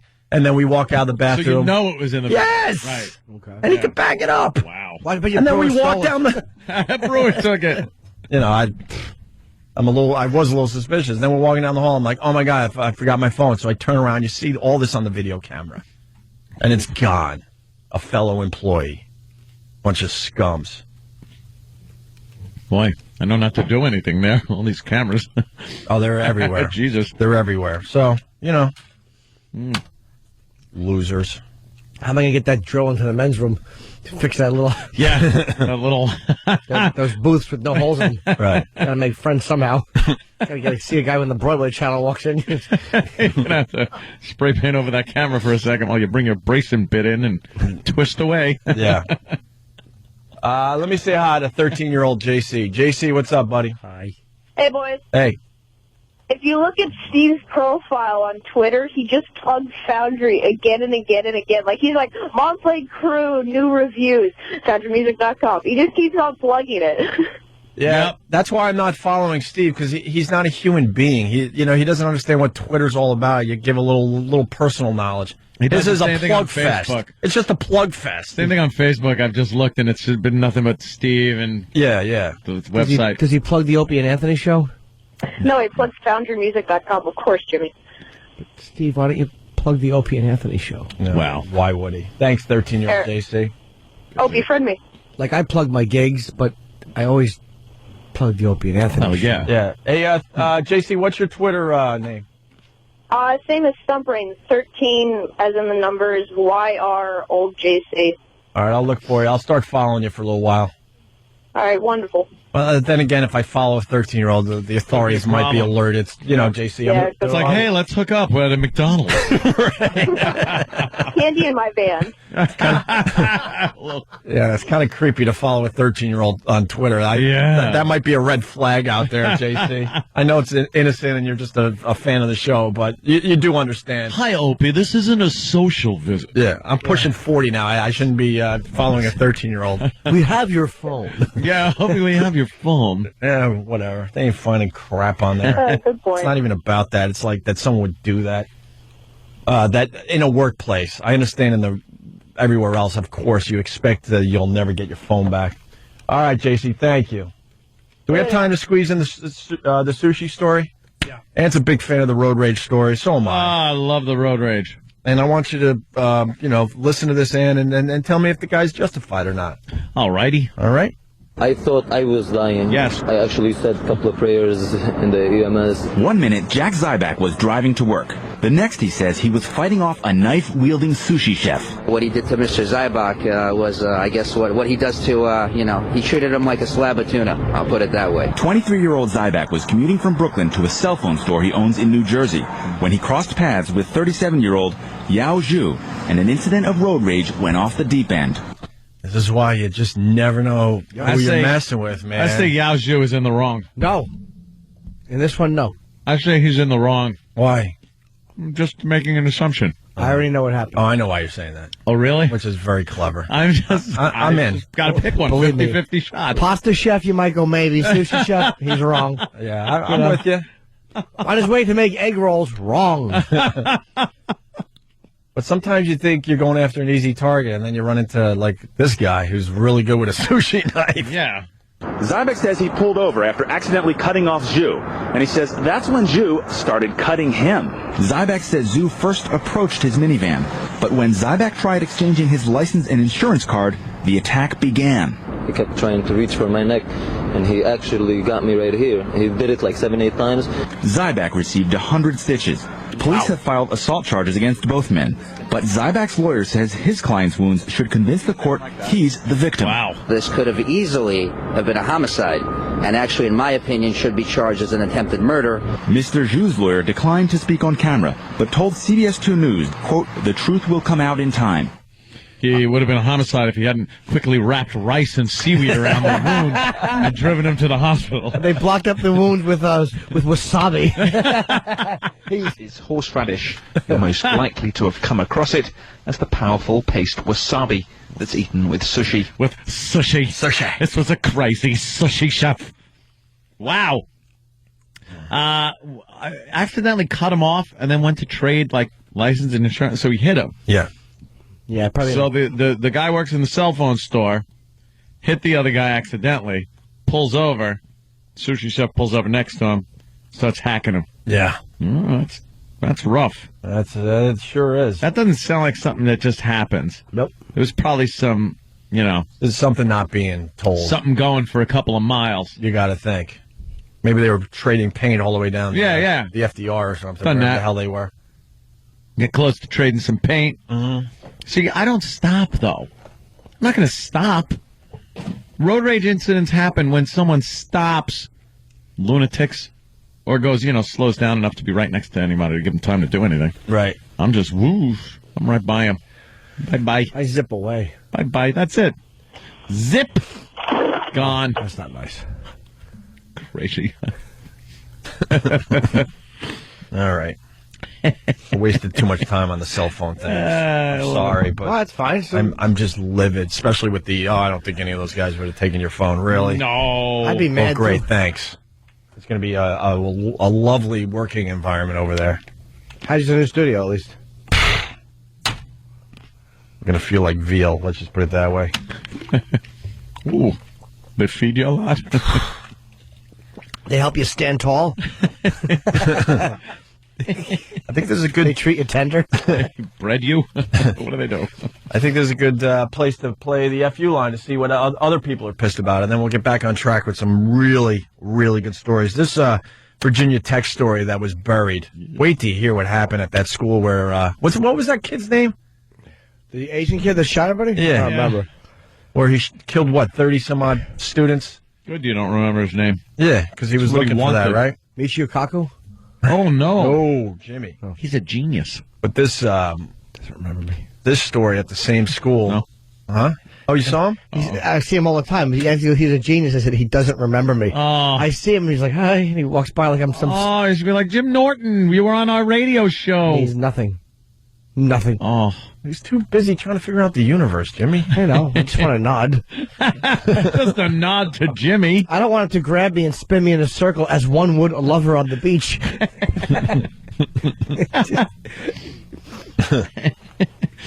Just hello. Yeah. All right, we'll get into the Virginia Tech story that it was just buried. next. Opie and Anthony. Thanks for calling the Opie and Anthony FU line. Here's the latest batch of FUs. You have 9 new voice messages. First voice message. I want to give a big fuck you to all the fucking people that I work with. Everybody else got fucking overtime tonight but me. I got fucked. Next message. Yeah, I'd like to give a big F-U coming straight out of the San Francisco Bay Area to all my fucking coworkers. You bald-headed bastards. Give me a raise. Next message. Hey, this is Victoria from Georgia. I want to send out a big fuck you to the bitch that copied my debit card and drained my bank account. Fuck you. Next message. Yeah, this is a big old fuck you to birthdays. Birthdays fucking suck when you're alone, man. I hate birthdays. I wish we didn't have a goddamn birthday. So fuck you to birthdays. Next message. Yeah, I'd like to give a big fuck you to my job and all of the stupid consultants that come in and every day and make my life a miserable hell. Fuck you. Next message. Yes, I'd like to say fuck you to Ken. He abandoned me for the last time after 13 years, and I'm tired of his shit, and I can't stand his guts anymore. And I just want him to know, fuck you, Ken. Next message. Yeah, I'd like to give a congressional fuck you to everybody who decided to come last minute down to D.C. and just fuck my commute up. Go find something else to do, assholes. Fuck you. Next message. I want to give a big F-U to my ex-husband, John. Thanks a lot for ditching your kid. He's been screwed up since you left. I hope you're happy with your new bitch. Next message. I'd like to give a big F-U out to my fucking mom, who decided not to pick me up today. Now I gotta walk 8 miles in the fucking silt, jackass. End of new messages. Call the Opie and Anthony FU line. 866-FU line 1. That's 866-FU line 1. Thank you and goodbye. And Opie and Anthony.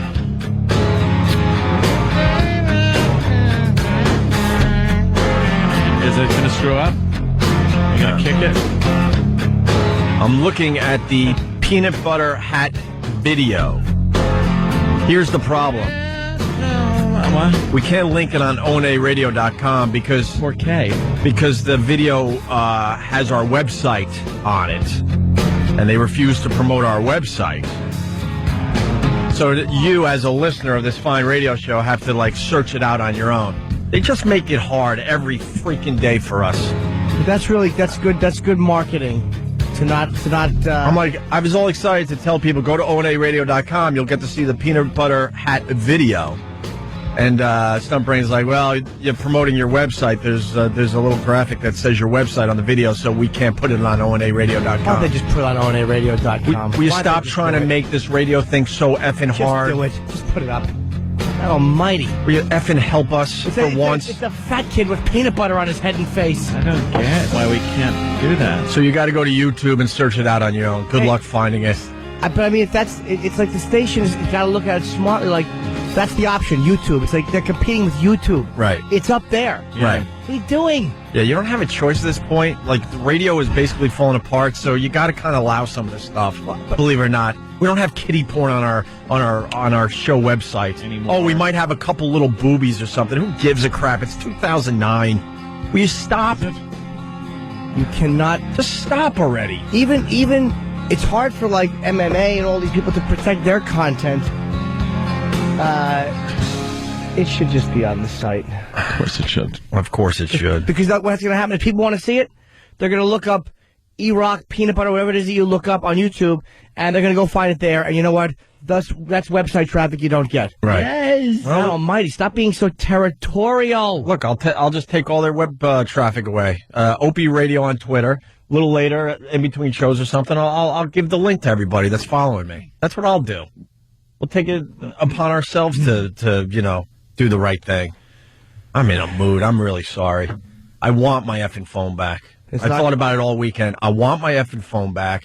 I don't want to play all nicey nice, none of these guys would have taken my phone. I want you to look at the videotape even longer to see maybe someone was in the stall and waited it out and came out a little later. I want my effing phone back, Steve. Okay? Thank you. You know it's not coming back. And it's not Steve that works for us. It's the Steve that works for Sirius XM. I want my effing phone back. Yes. Keep the heat on. And if this dope turns on the phone and tries to use it, you're so stupid. I'll just put it that way. You're the dumbest person alive if you thought you were going to get away with this. There we go. It's on my Facebook. There you go. Right now, Facebook, Anthony Cumia. Good. Screw you and your dumb web traffic. We'll get our own web traffic. God, I got to tell you, this Facebook is so easy. Yeah, you like it, right? That goddamn MySpace was a pain in the ass HTML friggin' thing. I had to post everything in HTML code. Do you have video on Facebook?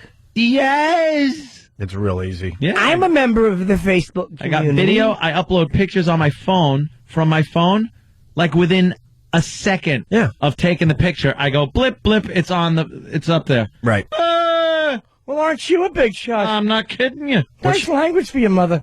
Do you want to promote Facebook, or you're in just too many people? It's like, you know what I do sometimes? If I shirk my responsibility for Facebook and there's thousands of friend requests, I just ignore everything. It all goes away, and then as they slowly come back on, I do it. Right. You know what I have noticed, though? It is a hell of a lot easier to accept new friends on my iPhone than it is on the actual computer using Facebook. Because all I got to do is hit confirm. Yeah. And on the computer, when I hit confirm, it has to go through this little time-consuming thing where their initial profile pictures pop up. Mm-hmm. And then you could go to the next one. And then you could go to the next one. And it takes a while. On the iPhone, it's just confirm. Right. I could do a couple of hundred in no time, right, where it would take me like an hour on the computer. So I've been keeping up with it, though. I've been good boy. Stump Brain, I got an assignment for you. Yes, sir. Go back to the bosses and the lawyers and ask them, what is it going to take for the boys to be able to promote their website in the year 2009? Okay. In the year. And the booby thing is a lame argument at this point. It's lame. Well, that's what they've been. It's lame, and it's coming not from the programming department here. It's coming from the out of touch lawyers. I understand. Yeah, that certainly helped rot this business away. And I'm talking about all lawyers in radio, not just ours, just to keep it safe because I don't want to get in trouble today. Oh, I'm in a mood. I'm sorry. All right, let's move on. What do you want to do here, Ant?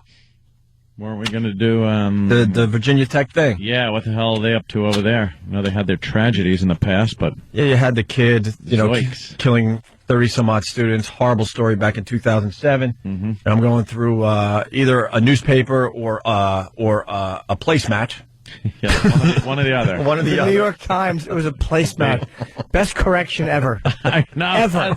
That really is. It's like it could be the New York Times, or it could be a restaurant placemat with a maze and crayons. Yeah, I didn't even say it could be. I'm like, I'm reading the New York Times and I learned this, blah blah blah. And then my girl has to point out, no, you dummy, you read it off a restaurant placemat. The same placemat where they give you freaking crayons so you can do some coloring and do the maze. Well, it's very difficult, the maze, sometimes. Is it? The Friday edition maze is very, very hard, I know that. Did she laugh at you for that? Openly. Should have. Openly. She laughs at me all the time. I'm an idiot. She laughs at you. All the time. Just That's all great. the effing time. Which is nice. So this story was buried. The same college that brought you that unbelievable massacre had this happen, I think about a week ago at this point. It was in newspapers, I'll acknowledge that, but this should have been front page news. Officers arrested 25-year-old Hyang Zhu last night. He's accused of stabbing a fellow graduate student to death inside a cafe at the Graduate Life Center on campus. Wow. Police discovered the woman's body on the cafe floor around 7:15 last night. Zhu was arrested at the scene. Police triggered an alert to the campus through email and text messages. It's the first murder on campus since 32 students were gunned down there nearly 2 years ago. I mean, I was here for the April 16th shootings, and I think this has affected me more because of that. I just not again. This already happened here, and I just can't really believe it's happened again. Zhu is from China, and so was the victim. Police say they knew each other, but they're not saying how. Well, what the news failed to tell you in that cute little story, she was decapitated with a kitchen knife. Wow. While having coffee. Did she spill it? That sounds personal. Yeah.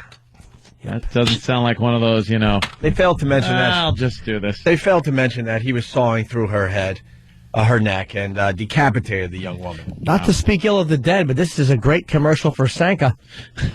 My doctor says coffee makes me decapitate people. Makes me a tad nervous. I had to go to the nervous hospital. Chop the woman's head off at the school. I'm working over to Bill Cox's outfit. Outfit. Like it's a big company corporation. Like it's a conglomerate. It's Bill Cox's outfit. You got a cot in a stupid room. Lawnmowers and whatnot. That's very... Bill Cox's outfit. Cox's outfit. Oh, man. It's a shack with one dummy that doesn't know a tank's out of gas and another dummy that hacks his mom apart. Stupid fat Bill Cox and his dumb other worthless employee. Just eating bad food. Got you some magazines and hard candy. Here, I'll lock you in. Hard candy. Hard candy. Who wants hard candy? Oh, ever. Tasty. Potted meat. Never get enough potted meat. It's a little loud. Get enough of that movie. Love it. We have an update on a story we brought you Friday. You missed a great story on Friday, Anthony. We brought you. Yes, I've been getting. I know what story you're going to talk about. I think anyway. I've been getting little inklings and things about this story, but I don't know anything about it. Mm-hmm. People have decided that I would appreciate it. Sean from North Carolina. Virginia Tech needs one of those blank days without a killing signs. Oh, like on construction sites? Yeah. 50 days without an accident? Yeah. It's the drunken Negro face cookie follow-up. I don't know what this is. Well, there's this dope that runs a bakery down in the Village here in New York City. He thought it'd be really funny to have drunken Negro face cookies in honor of Obama becoming our president. But I don't get drunken. What does that have to do with it? Dumb name. Oh, okay. They look like black people, supposedly, but it's just... Yeah. Dan, you got a picture you can bring up? It's terrible. Yeah, it's just... Look at that. Look at the cookie. It's just horrendous. It looks like... That's scary. It looks like a cookie, maybe a 5-year-old would make. You let the kid bake a little bit with you. That's what they would come up with. It looks like those pictures of those deformed children that you find sometimes. It's horrible. They're like got gummy eyes and like the cleft lip kids that they show you on the subway. Yeah. Ugh. Guy was trying to be outrageous, got caught. Oops. Supposedly he makes outrageous bakery items from time to time. Oh, is he one of those where you can make the the penis shaped cakes and stuff? Oh, more like stuff. Yeah, go ahead. He said nobody complained when he made dead goose bread the week before. What is that? In honor of the flight 1549. Yeah. Oh, he just likes running with the news stories, doesn't he? So the follow-up, he's getting some death threats, and if he was a radio show, he'd be so fired. So fired. At Lafayette French Pastry, Ted Kefalinos' phone is ringing off the hook. We African Americans, dude. You're making fun of us. Huh? Is he Greek? Yeah. Ted the Greek. Ted the Greek. African Americans, dude. You're making fun of us. Your shop will burn to the ground tonight. Ted is getting death threats now for this cookie that people call racist, hurtful, and ignorant. And the name is what puts this pastry over the top. I call them drunken Negro heads. What's the problem with that? Okay. What's the problem with that? Well, there's a bunch of problems. Yeah, it could be a couple of problems. Yeah. Yeah. I call them drunken Negro heads.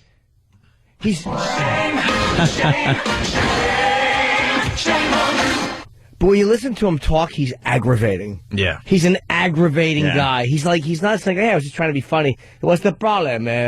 I'm funny joke, man. I make the funny. Do we have a picture of him, Danny, the guy? I'd love to see what this creep looks like. Imagine he looks just like the cookie. I know. That's why he's so angry. And his uncle's name, it looks like his uncle's name was Drunken Negro Head. It's a really weird, like the island of Lesbos. It's just a commemorative thing he's doing for his family. Yeah, his uncle. That's one of my favorite clips, by the way. I'm proud to be a lesbo. A lesbian. Maybe we can find that. Here's the second half of the story. This is the update on the drunken Negro head cookies. Now the community is calling for a boycott. Carol says even with Ted's apologies, she just can't shop here anymore. Okay, no, I'm not going here. Okay, that's enough. I couldn't. I'm speechless. I don't know what to say. Ted says he is truly sorry. He says in the spirit of Martin Luther King, he'd like to be forgiven for his mistake. Seriously, and from the bottom of my heart, it was an innocent design that I created, and it was nothing more than just a piece of art. That's it. Art. All right, the guy's a douche, but I won't shop there despite his apology. Can we send somebody down there to buy something at his bakery? People are really phony, is what it is. Yeah. When they say that, it's like, what did he do? Oh, well, then I'll never shop there. It's like, shut up. You think Reverend Al, is this a big enough story for Reverend Al? No. The guy put out a dumb friggin' cookie thing that people found offensive. So what? They're horrendous Who looking. cares? I'm offended on a... Not offended. But, like, I see things that I could be offended about on a daily basis. You just walk by, thicken up, shut your mouth. What? When you said there's things you're offended by, the first thing I thought of was Seal and Heidi Klum. Yeah, oh, okay.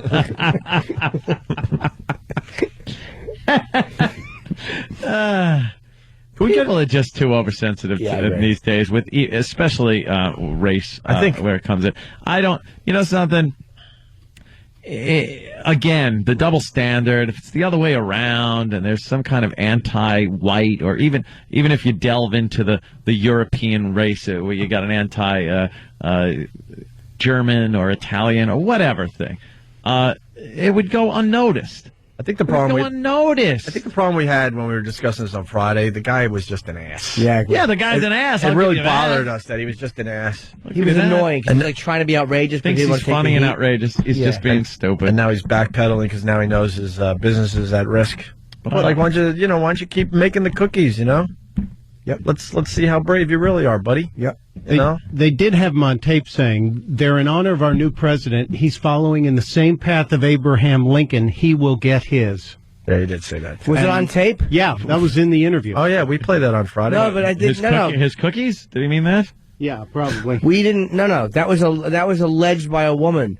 He didn't. We don't have. There's no tape of him saying. Of him actually saying that? He said he meant he's following in the footsteps. There's no tape of him saying he'll get his. That's how it was reported on Friday. A quote on here says, "Would you like some drunken Negro head cookies with your coffee? They're in honor of our new president. He's following the same that's path." the woman who said he said that. He may have. There's no tape of him saying that. All right. Can we get into this? So there's your update there. We'll follow that story because, Yeah. we follow all the big stories here on the Opie and Anthony Show. This is making me want my Jew cake. They don't make those, do they? They do. Samantha. What you want to get into this Pelosi thing? What is she doing? She is stupid. I hate Pelosi. Not a big fan myself, man. She's quite the lib. And I don't like her. Not at all. Oh, sir, I don't like her. Well, she said something a bit outrageous the other day. Did she? She getting in trouble? Hundreds of millions of dollars to expand family planning services. How is that stimulus? Well, the family planning services reduced cost. It reduced cost. The states are in terrible fiscal budget crisis now, and part of it, what we do for children's health or education, and some of those elements that are to help the states meet their financial needs. One of the initiatives you mentioned, the contraception, will reduce cost to the state and to the federal government. So no apologies for that? No apologies, no. Is she basically saying contraception will, like, help the economy? Help the economy? Because there's less people around? Yeah. Do you understand how cold-blooded this is? Because she's talking about family planning, which is abortions, too. Yeah. Hey, less cost to the state. You're right. You vacuum it out, we don't pay for it. It's cheaper. She's right. Well, you know something? What are you going to say about that? Contraception? Fine. If the people that should use it, use it. Yeah, responsible families. A lot of these people, they don't have kids because they realize, I can't afford it. I'll put it off. I'll wait. Other people, woohoo, tax deductions and welfare money and whatever else. I got someone in my family. They wanted to have more kids, but they're like, we can't afford it. So we're just not going to have another kid. Yeah, so you don't. And it was a bummer for them because they really wanted to have more kids. Yeah. And then you see these families. Wow. Oh, especially out there in Centerport, where I'm from, rocking and rolling. The 12, 13 kids. Really? Per family. Oh, yeah. I don't really see that in Centerport. Yeah. Just because of the Catholic angle over there. Oh, well, the Catholics don't like using that Right. birth control. So, I went to school with one family. Yeah, I thought we had a lot, 7, but who knows how many were related to me. I can't even figure it out anymore. Yeah. But, yeah, there were families with 10, 11. Oh, yeah. Oh, yeah. All right. Quick break. We got a real good story coming up. Father chains daughter to bed for overeating. For overeating? Yeah, it's a really good story. You don't want a fat kid. No. And good. And because we do a radio show, it doesn't do it justice, but take a peek at Sober House, the Steven Adler episode of him on the heroin, or it has to be, is just amazing TV to watch. Him just completely out of his mind, just like shuffling around the house on dope. It's amazing. Absolutely So he relapsed? amazing TV. Yeah, went into Sober House, and and I guess it's the first night or something. He was going up to his room every hour, and by the end of the episode, he's trying to figure out what the doorknob does, and he couldn't figure out where his room was anymore. He lost his room. It doesn't move. Yeah. Rooms are pretty stationary things. And we try to get, grab some audio. I think it's a much better visual, so we'll cut our losses on that, but you should take a peek on your own. It's amazing. Do you think that they relapsed a little bit just for some more attention on the show? That's a good question. This Steven Adler, though, is just... He's a mess. He is beyond a mess. I think some of the other people on the show, I would think so. I would think that would be smart in their case to get a little more, fame and attention. Jimmy. Jimmy. Wow. Nice. Ooh, no. The father story. Oh, no. Is that a bad one? It's a Lulu. What was it? Was it one of those? No, it was you could hear it rip right through. Oh, it really did. Sound like Velcro. Yeah. I want my effing phone back. I'm not letting up on this one. Because they're like, that sucks. And then what they said, Aunt, they're like, it sucks. Well, you could get a replacement phone from the company, right? I'm like, yeah, that's not the point, though. When your employees stole my effing phone, and I want you to get to the bottom of it. Yeah. Simple as that. Yeah, I could get a replacement phone, and I'll have it hopefully this afternoon. But I want my effing phone back. I don't want to let up yet. Or anytime soon. I think you're SOL. Well, yeah, I think you're right. Well, we'll see what they do over there. Sit the guys down and have a little conversation with them. I could tell if someone's lying in a second. I'll do it. Phone book. I'll do it in a second. Body shots with a phone book. I'll ask a few questions. I'll look you right in your eye, and I'll know if you're lying. Let me do it. Gotta ask the right questions, though. Oh, I got the right questions. Did you take the phone? Well, you walked out of the bathroom. Did you find anything? And if the guy goes, no, but if you'll or maybe he's tell the truth, but if he goes, yes, no, I did not. Napkins, a hat. You might have your man. Got me. Yeah. Opie and Anthony. You're checking out Opie and Anthony.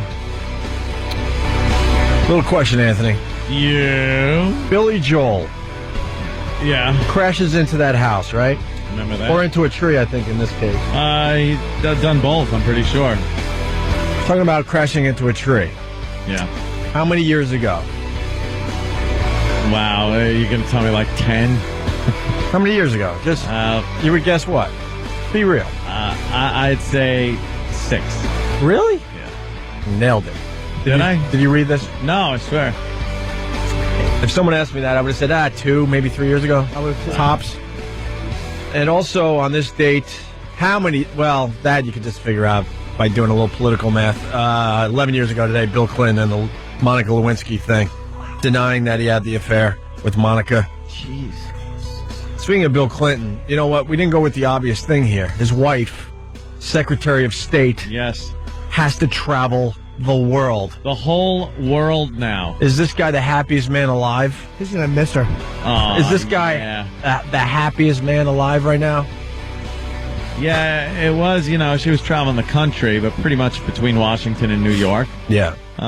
When she's was senator, but now she's kind of is a trouble spot, sparked up.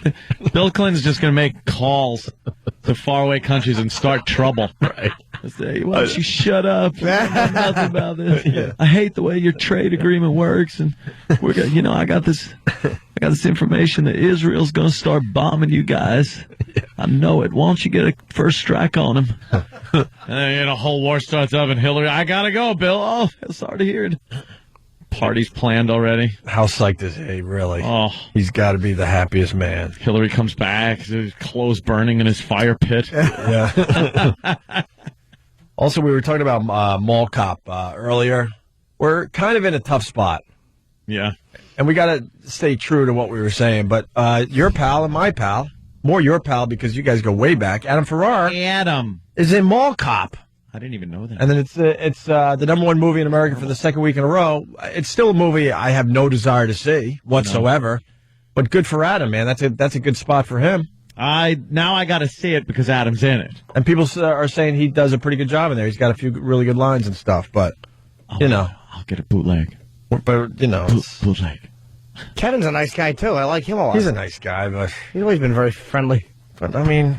Yeah, look at us now. We got to go into kiss-ass mode. No, we don't. Oh, here we go. Never. Please, I don't kiss-ass. He puts me in a movie. Yeah, movie's hysterical, by the way. Yeah. Just want to let you know. Maybe we should see the movie before we trash it. That's true. We are being hypocritical We when we say that to other people, but... Just see it. When have we ever done that? When have we ever True. not been asses and actually said, let's hold judgment? True. There are some movies you can tell just by the trailer, though. Because it's the Hollywood formula. You just can kind of I hate the Hollywood formula. I don't know. Hate it. You got that clip? We asked for this clip a little while ago, and we got it. Huh? Which one? The Lisbo. Yeah. Just real quick. I am proud to be a lesbian. A lesbian. What would you like? Peas, carrots. Too early. Mm-hmm. I am proud to be a lesbian. Lesbian. All right, this could be the story of the day right here. We could have a little fun with this. Listen up. This Las Vegas man is accused of beating, kicking, and chaining his 15-year-old daughter to her bed. A local TV station reports Robert Blue did it because he was upset his daughter weighs around 165 pounds. Blue report... Oh, boy. Now I got a problem. I thought the kid was... Like 2 bills or something? Yeah, really large. How big is she? Maybe How old is short. she? How tall? Maybe she's 4'8". Yeah, she's around 165 pounds. Blue reportedly wanted her to lose about 25 pounds. The teen is described as a successful athlete, and her trainer is stunned by the abuse allegations. They've accused him of chaining her with like a chain and a padlock to her bed to prevent her from eating. Mm-hmm. What do you think? Very sad. Very sad. Blue reportedly told police he didn't think he committed a crime and that he was acting in his daughter's best interest. He's being held on charges including child endangerment. Not as fun as I was hoping. I was really well, some kind of, situation there. She's an athlete. Yeah, she's a little overweight, maybe. Maybe a little. Sumo wrestler. Was he feeding her? Or just letting her, starve off the weight for a while? Giving her bathroom facilities? These are the questions that we need answered. Taking care of her, a little padded chain, or one that, she's going to want to chew her own foot off to get out of. They never give you the details. What are these stories you really want to know? Of course. That one fell short of expectations, huh? We were really excited about that one. We should have heard it first. That's all right. We like not. Hey, no. We like going cold on some of these, so you just get the wow effect. Yeah. Also, we're just lazy. 877-212-0&A. You hear about the model? Yeah, I did. That was terrible. Old Stumpy. What happened? I just heard, somebody talking saying, she should be fine. She got a bacteria infection. She's just beyond hot. And to save her, they cut off her Her hands and feet. What's that called? Septic? God. Her system went septic. This is like that woman in Brooklyn. Happened just before the first of the year. She had both hands and feet amputated. What's it mean when you go septic? It's like you get a serious infection in your entire bloodstream. I hate to say it. I didn't care as much for the woman in Brooklyn because she wasn't as good looking as the model. I mean, am I the only one that thinks this way? Human nature. you see the hot model with no hands and feet, you feel a little more sorry for her. Certainly do. Yep. No more watches. But the thing is, when you this girl, like, toe rings. when you go septic, that mother, she went septic. Can you, if you go septic, if you stop it beforehand, could they stop something or no? Beforehand? Before foot?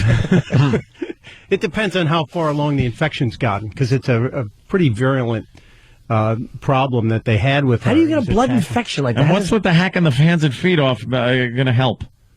I'm not sure. I think they also took out a kidney. And part of her stomach and both kidneys. Really? Well, we got an update on the model that they left looking like a mess. 20-year-old Mariana Brigi began modeling in her early teens, becoming a Miss World Brazil finalist for 2 years. But Brigi was fighting a generalized infection, an infection that forced the amputation of her hands and feet after the flow of oxygen to her limbs dropped. Drugs were no match against the infection. Brigi died early Saturday. Gracious! She was diagnosed with kidney stones last year, but her condition worsened, and she was diagnosed with a urinary tract infection that spread. Part of her stomach was removed as doctors tried controlling internal bleeding. Doctors say Brigi was not breathing on her own, and they are not sure what caused the infection that claimed this young life. That's terrible, man. That's horrendous. Well, she had a lot going on down there, apparently, before this whole thing kicked up. The old urinary tract infection, some kidney stones. Yeesh. Once you go septic, I don't know, I can't get over that going septic thing. I know it does cut off so your limbs are rotting. Yeah. I think God needed a model. Without hands and feet? Oh, he could put those back together when she gets up there. Do you? He's the miracle gone? worker. What if they're gone? Like she had no hands and feet for a while, so I'm sure they threw them away. And you're just stuck there with no hands and feet in heaven. That sucks. This sucks. Looking all funny. It's becoming a sad break for a comedy show. Yeah. We'll bring the laughter back. That dummy, Paul McCartney, is thinking of getting married. I saw a picture of him and his new broad. At least you could wear a bikini and have some pride. What a dummy. What is he thinking? He's got too much money. He's just giving it all away. I guess that's a good way to look at it. Yeah. Why does he need to be married? I don't get it. There is some kind of a thing where he needs to be married. He's a needy guy. He doesn't want to be, will you still feed me? You still need me when I'm 64 kind of a thing. He doesn't want to be alone. I was reading a local paper. It wasn't a placemat. I'm almost positive. And Paul McCartney's such a lonely guy. They said that you have a really good shot of seeing him if you go out east on Long Island. He just kind of like gets on his tiny little sailboat, like just one of those tiny ones. Yeah. Where you can only fit a few people on. And he just kind of like sails around like the bays and stuff all by himself. He likes to sail. Yeah, but they said but how about get your yacht? Yeah, but they say it's really pathetic because he's just lonely, just kind of out there looking for something. He's supposed to be left alone. Everybody's probably touching him, talking to him. Beatles! I get it. You think? So that's the only place he could feel. Dude, first time I heard, shut up. He's so sick of Shut everyone. your mouth. I want to go sailing. Just shut up. Shut up. What is he saying to me? Saying shut up. Oh, yeah. Shut up. Stephen S. from Bayshore. That poor model ended up looking like one of Big A's dates. Oh. Yeah, hands and feet are pretty important if you're a model. Especially all four of them, like, immediately. Like, that's how bad it was. It's not like you lose one hand. It's like to lose both hands and then both feet. It's like, Jesus. Then piece of your stomach, then your kidneys. It's like septic. They just start hacking you apart until they have to take something out that's essential. Yeah, they just hope for the best. Let's go to Bruce in Louisiana. Bruce? She was hot. Yeah. Yeah, that girl sounds like an episode of House. I know, right? It's ridiculous. I didn't think that happened in real life, only on TV. She's gone septic on an all-new House. Oh, that's why I don't watch House. I'll start going, I got it. If it was House, it would have started with a sour stomach. Oh, I got a sour stomach, and then it turns into this horror it starts show. with something you can absolutely She have. had a urinary tract infection. Yeah, see, urinary tract infection, maybe kidney stones, and you go in to see House, and it's like, she's gone septic. Mm-hmm. And then before you know it, we're going to have to amputate. They go to commercial, come back. Yeah. She's just, amputated her. I don't want to be septic. No, who would? No one wants to be hate septic. that. Yeah, that would really. And then we got an update on the father chaining the daughter thing. Joe in Jersey. Joe. Septic. Hey guys. Hey. I saw an article the other day about that blue guy who chained his daughter to the bed. Yeah. He originally tried chaining up the refrigerator and the pantry, and because she was such a fat ass, she got around it. And that's when he chained her up to the bed because he wanted her back at fighting weight because she's some sort of like judo champion or some crap like that. Oh, yeah? Yeah. Who's his daughter, Marlon Brando? Bubbo. I don't know. I couldn't think of a fat person. That's all right. All right. Can I answer the question? Everybody, it's so annoying. It's like everybody's just arrived with the questions. Yes, February 5th through 8th, I will be here in New York at Caroline's. How many instant feedbacks? Forget about that. 212-757-4100. It's just tiring, right, Jimmy? Yeah, it's this February 5 through 8. Those freaking shows are going to sell out. Oh, people say like hotcakes. I just hope somebody comes. All right. We're going to do a little, we'll do the mopping up thing next. I have to tinkle. You do? Yes. Get the mop. You do? All right, stay there. Opie and Anthony. Oh, come on. Who doesn't enjoy that?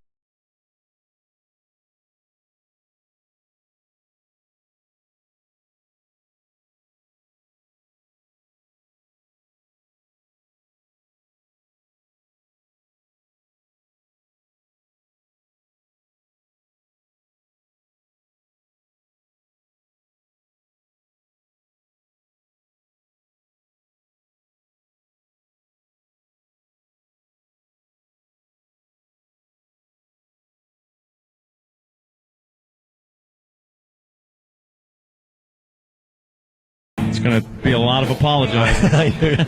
I knew I set you up nice there, my brother. But when if someone stole your iPhone, I think I was tame compared to what you would go through. Dude, I was fuming when stupid friggin' landscaper guy threw me in my pool and destroyed my iPhone. Remember that? I do remember that. And he even had to pay for a new one, and I got the new, better one. Danny? Or what about that one night at the Borgata where you thought you lost? Well, you did lose it. I lost my iPhone. You lost your mind as well as that phone. I was going crazy. Yeah. It was bad enough I, lost, but then losing my phone. Yeah. Oh, it was horrible. Losing your phone now is you're losing a part of you. I was a mental patient this weekend, but it made me like watch movies and go outside. And what? I was doing stuff like that's insanity. I went old school and I actually was doing stuff and I actually picked up the phone and started calling people, which was weird. Yeah. I want to do that. Try to go without your phone for 24 hours. No. It's almost impossible. Can't. It's almost impossible. I've grown so used to just going, what's the weather? And then just bam. Yeah. One button, boom, you got the weather. Yeah. What's going on in the market? I need to know stock market thing. Bam. Just stuff like that, beyond phone and texting. Yeah. And phone and texting is a huge part of what your phone is about. Of course. But all the little, other little things all the dumb little that just things. pop up. The fact that it's, my music is on here. The email. Yeah. Banking. YouTube, if I want to get to any of the videos. My camera.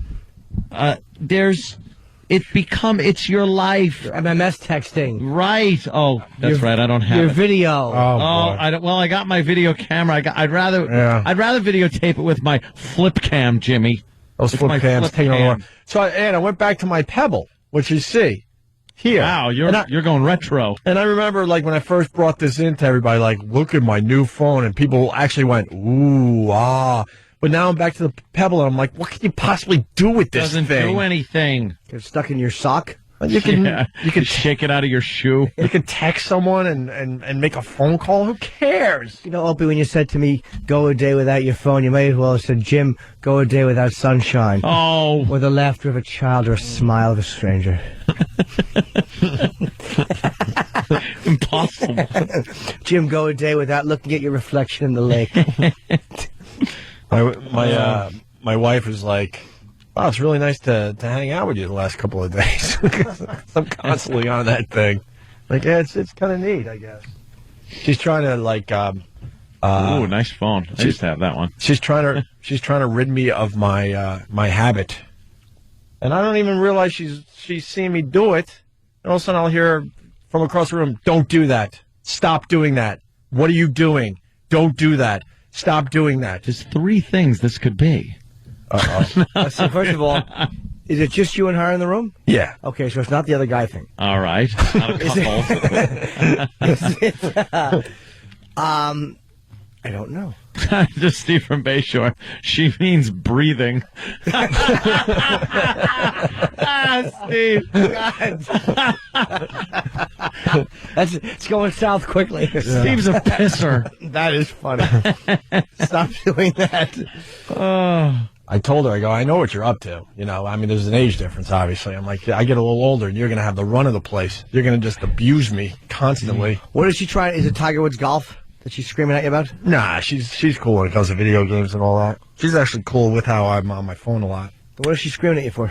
It's either blasting ones in the room. I already told her there's no way that's stopping because I can't help myself. I got a sour stomach. All right, see, that's what I thought first. I think I might be lactose intolerant. I think I got it figured out. I might have to go to the soy. When you told the little story about how you had stunk the entire apartment up, and she walked in the house unexpectedly, in the room and just went like, "Oh my God!" He gassed up the entire place. And her really nice blanket she got for Christmas. So I thought that I think she threw out. Then it's got to be digging. Yeah. All right. So that was second place. She has had it. Has she had it? She's had it.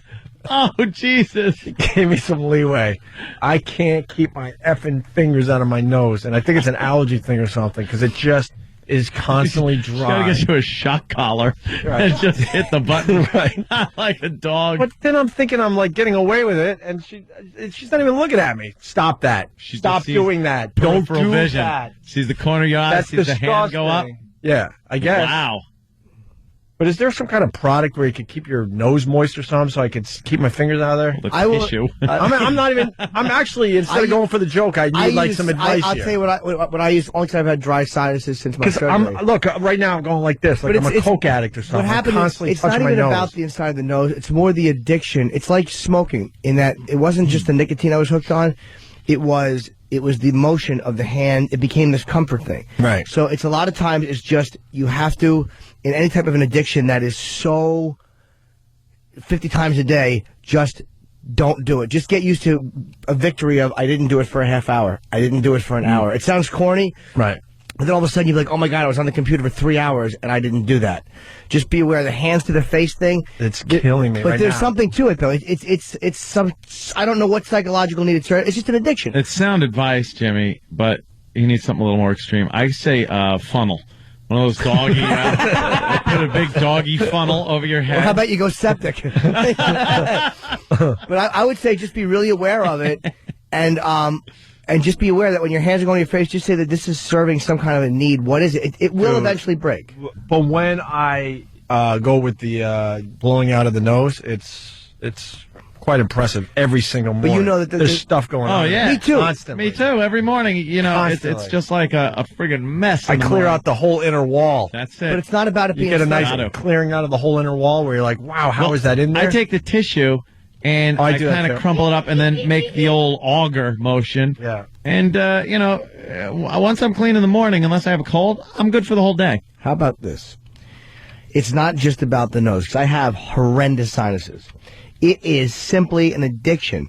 Like, it's like scratching your eye, or it's like anything like that, where it's a hand-to-face thing. Sometimes it's just a habit that has to be broken, and it's just like, it's a Jones. It's an irrational Jones. Like, I gotta do it.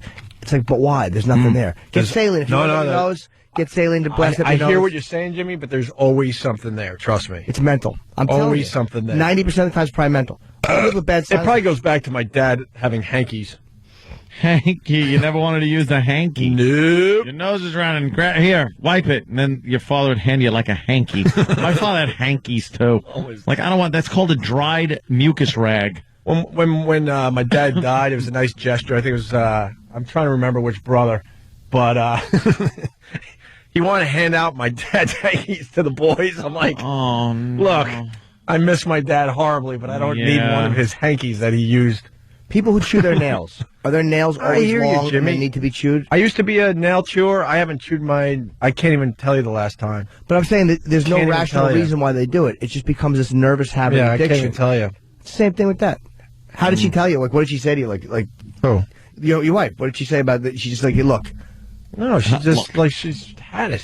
But her best friend does it too. So her best friend eats all of them. I don't eat all of them. Oh, Jesus. You're crazy if you eat all of them. You got to choose which ones you're going to eat. No, you gotta not at all. Why? Yeah. No. You've never eaten a booger. I can honestly I'm not going to tell sit you. here and make believe that people aren't eating boogers out there. I could honestly tell you, with every bit of honesty, that I would swear on any loved member of my family. If we brought God in here, he'd go, well, there was that one time you probably didn't realize, but you did. Never, ever did I. How about you're 6 or 7 years old? No. I've never eaten any snot product. Let's play. I can't even fathom it. I am so grossed out by snot. Tomorrow, let's play. Yeah. Would you eat that? It's a very simple game that I just You could popped cross into my boogers head. off. No, this is what we're going to do. Everyone blows their nose in the morning. I want the staff to blow their nose. I'm not going to eat your boogers, so don't get all grossed out there.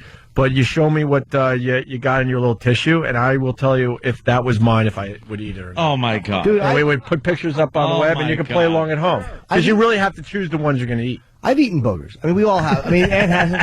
But it's not, for me, it's not. It's not, for me, it's not a thing. Yeah. But you see, now I'm watching you do it. It's like, I know what it's like. Believe me, I'm Nick Nervous, and I'm Harry Habit. I can't stop. I blink left rapidly. But I'm the same way. I'm not. I don't want to hear Jimmy's therapy crap over the nose thing today. You don't have to, but it's the truth. No, it's not. It's just that my nose constantly has boogers in it, and I'm pulling them out. Okay. But I'm trying to blow out my nose. It's losing it. Jimmy's trying to get a deeper meaning, and I'm just trying to stop. But if you don't look at it for what it is, as a habit, it's like if you blast saline up your nose, yeah, because that will clear it a little bit and make it a little bit moist. I did a little lotion, and that seems to help. Yeah, but it's the addiction of hand to face. I'm telling you, I don't know what the psychological reason is, but it is an addiction. Rather do A to mouth. Oh, me too. Please. Or A to V. They hate that one. There's that much bacteria. Well, that sounds like a you problem. Shut up, septic. All right, we got to get the hell out of here. So. The heck out of here, yeah. I will be discussing nose picking further with all my followers on Twitter. Opie Radio on Twitter. Ant's got his Facebook that he kind of accepts new friends from time to time. Oh, I've been pretty good with it. What's your name for the peeps out there? Anthony Cumia. Cumia. Very easy. All right. I think it's Music Are you on Marathon Twitter time. or Booger? I should start Booger. Booger. The competition to Twitter. All right.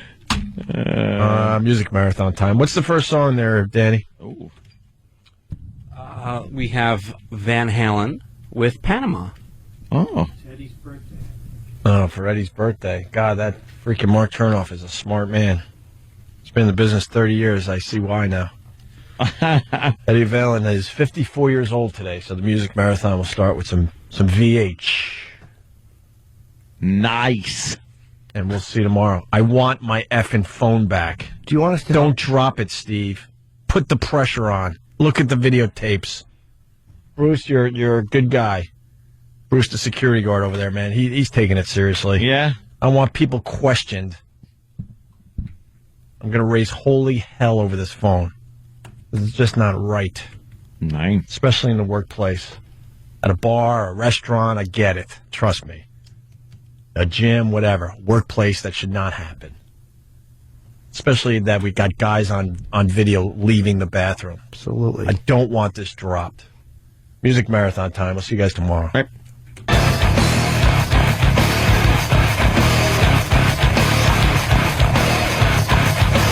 Whatever. Opie and Anthony. Da, da, da. Greetings. Yes. and salutations.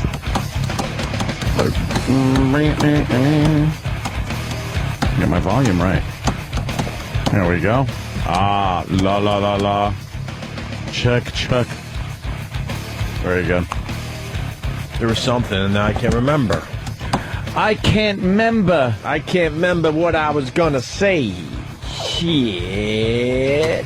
Besides, we're spring, summer, something. We got tired of this shit. We got a real winter for once. Tired of this shit. Sucks when you get the real winter. We haven't had one in a while, though. I'm not a fan, man. It's gonna be cold for the next 3 days in New York. I can't fucking stand cold weather. I like it. I really can't. It makes you appreciate. 45 or 50. Yes, I agree with you. We had 40 the other day. But this is fucking miserable weather. One of the funniest lines in planes, trains, and automobiles. How cold do you think it is? 1. 1. That's what. The gentleman that invented the heated steering wheel can come by for his blow job that I am perfectly willing to give him. That was me. Who invented the heated steering wheel? Because Jimmy, come here, little feller. That is probably one of the best things ever in a car. Really? Because when it's cold, it sucks. You're driving with your fucking wrists.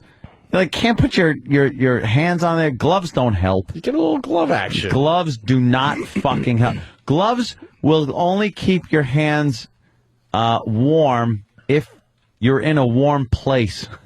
Gloves get as cold as the outside is. Mm-hmm. Gloves are stupid. How about heated seats, though? I get that works too.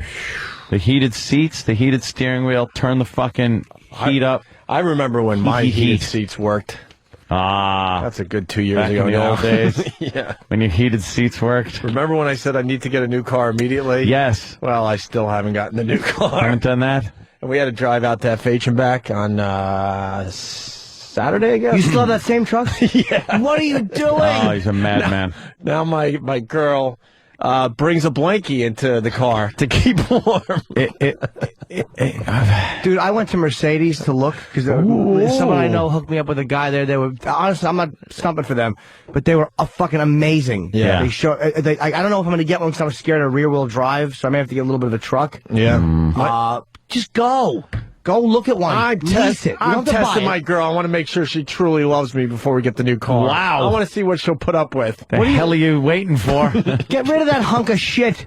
We're going out to FH, and I go, what are you doing? She goes, oh, I'm getting a blanket.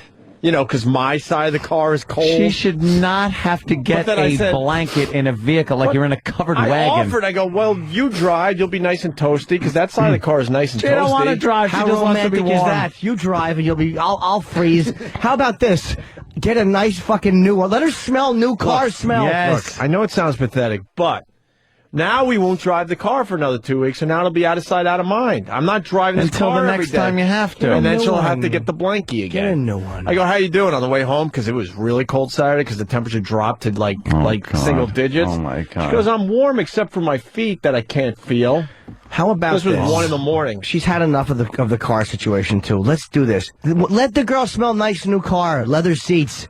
She tolerates farts all over the apartment. Fucking the new blanket being spoiled by fucking gas and lactose intolerance.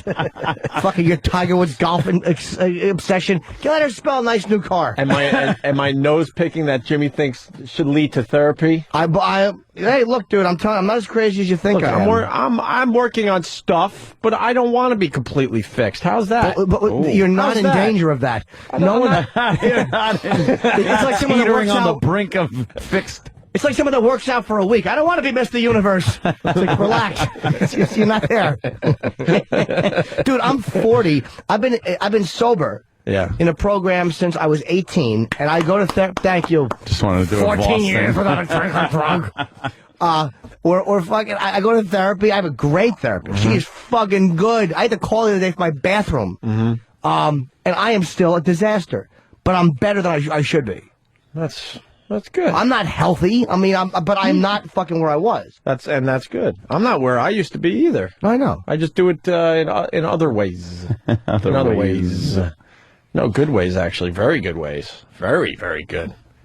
Meditation is the balm. I'll tell you that much. Yeah? Meditation rules. You got time for that shit? Meditation, fuck yeah, rules. Sitting, what do? You sit? Yeah, but you gotta do this. You do. You sit in the full lotus position? Yeah, but then you gotta get stuff to sit on. So Have your ass? What so are you your picking? hiney's, so your hiney's up high, because then you gotta have a straight back, strong back. And then you put your hands on your mid-thighs, and then you close your index finger with your thumb finger, and then you think. What do you think? No, I don't want to think. You're supposed to just kind of be one with the universe and see the light. Holy shit. And then concentrate on your breathing, and man, it makes you feel much better. Can't. I can't do it either. How can I think? I'd go crazy. And then I don't want to punch my fellow human being for an hour or two. My own thoughts in my head with no distractions. It's good. To the end of me. It's good. The other thing I'm doing, which I don't want to confuse the issue, I decided to see how long I could go without drinking. But I never had a drinking problem. Wow, that's a tough one. It is kind of tough because you start realizing, I was at FA Trials, it's a perfect opportunity to do what I like to do, which is just a couple glasses of wine. That's it. I don't go much further than that usually. Oh. And I'm like, wow, you really got to it just makes you work on your brain. And it's tough, but I'm up to what? What day are we up to? 26 days. But I don't want people to think I had a drinking problem. Without it wasn't anything? about that. Yeah, not a drop. What was it about? I don't know. I just wanted to reassess myself. Yeah. Nothing wrong with it. I like being a part of the Alki and Anthony show. I think it's perfectly acceptable. Yeah, but see, bringing that up, that's where the problem's going to be. People are going to be like, wow, I didn't know. No, because I know you just don't drink anyway. I used to be a heavy drinker in my 20s and stuff, years early ago. 30s, but I mean, you barely drink at all anyway. It's just about. It's all about just kind of. I'm kind of working on myself, and it was just one of those things of what I want to do, and you don't realize that there's so many excuses just to always grab a glass of wine or something. I'm like, well, let's consciousness. Your relationship reminds me of Nicholson and Helen Hunt, whereas because he's this OCD kook, and this great chick comes along, and he's like, "You make me want to be a better man." That's exactly what that is. You meet a girl, and she makes you want to be better, so you're better for her. No, it's just not that I've ever experienced that, but I've heard it's nice. My idea of that is you make me not want to fuck hookers unprotected. That's my idea of love. Unprotected. Make me want to use a condom with the hookers. They're saying that good news for me, Oscar in Indiana.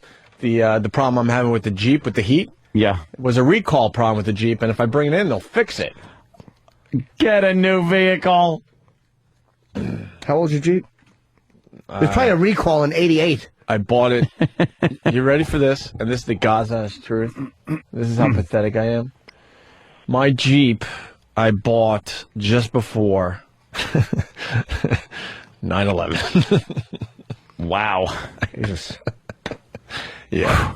When we signed the first real deal, I bought that. I wrote a little check. Was it there on 9/11 too? Because it looks like some of the vehicles you saw.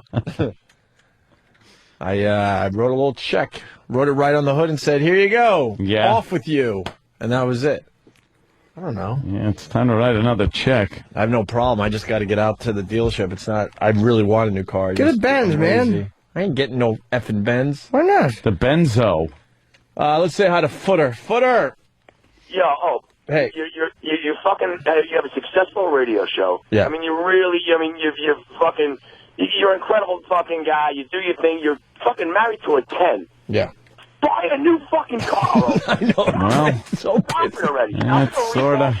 Buy a new fucking car, dude. I love how it pisses off everybody. It just doesn't make sense. What are you doing? It's frustrating. It's frustrating. Yeah, thank you, sir. And these assholes. By the way, a lot of people writing from my BlackBerry today. I want to acknowledge that. All the instant feedback, and then they write from Opie's BlackBerry. Opie's BlackBerry? Fuck you. Scumbags. That's funny, though. G-Man from Charlotte. Opie, I'm 23 days sober after drinking hard for 5 years. And then he writes, you have the crazy withdrawals, too? And then he goes, maybe that's why you're picking your boogers. Oh, shit. Yeah, I'll get a new car.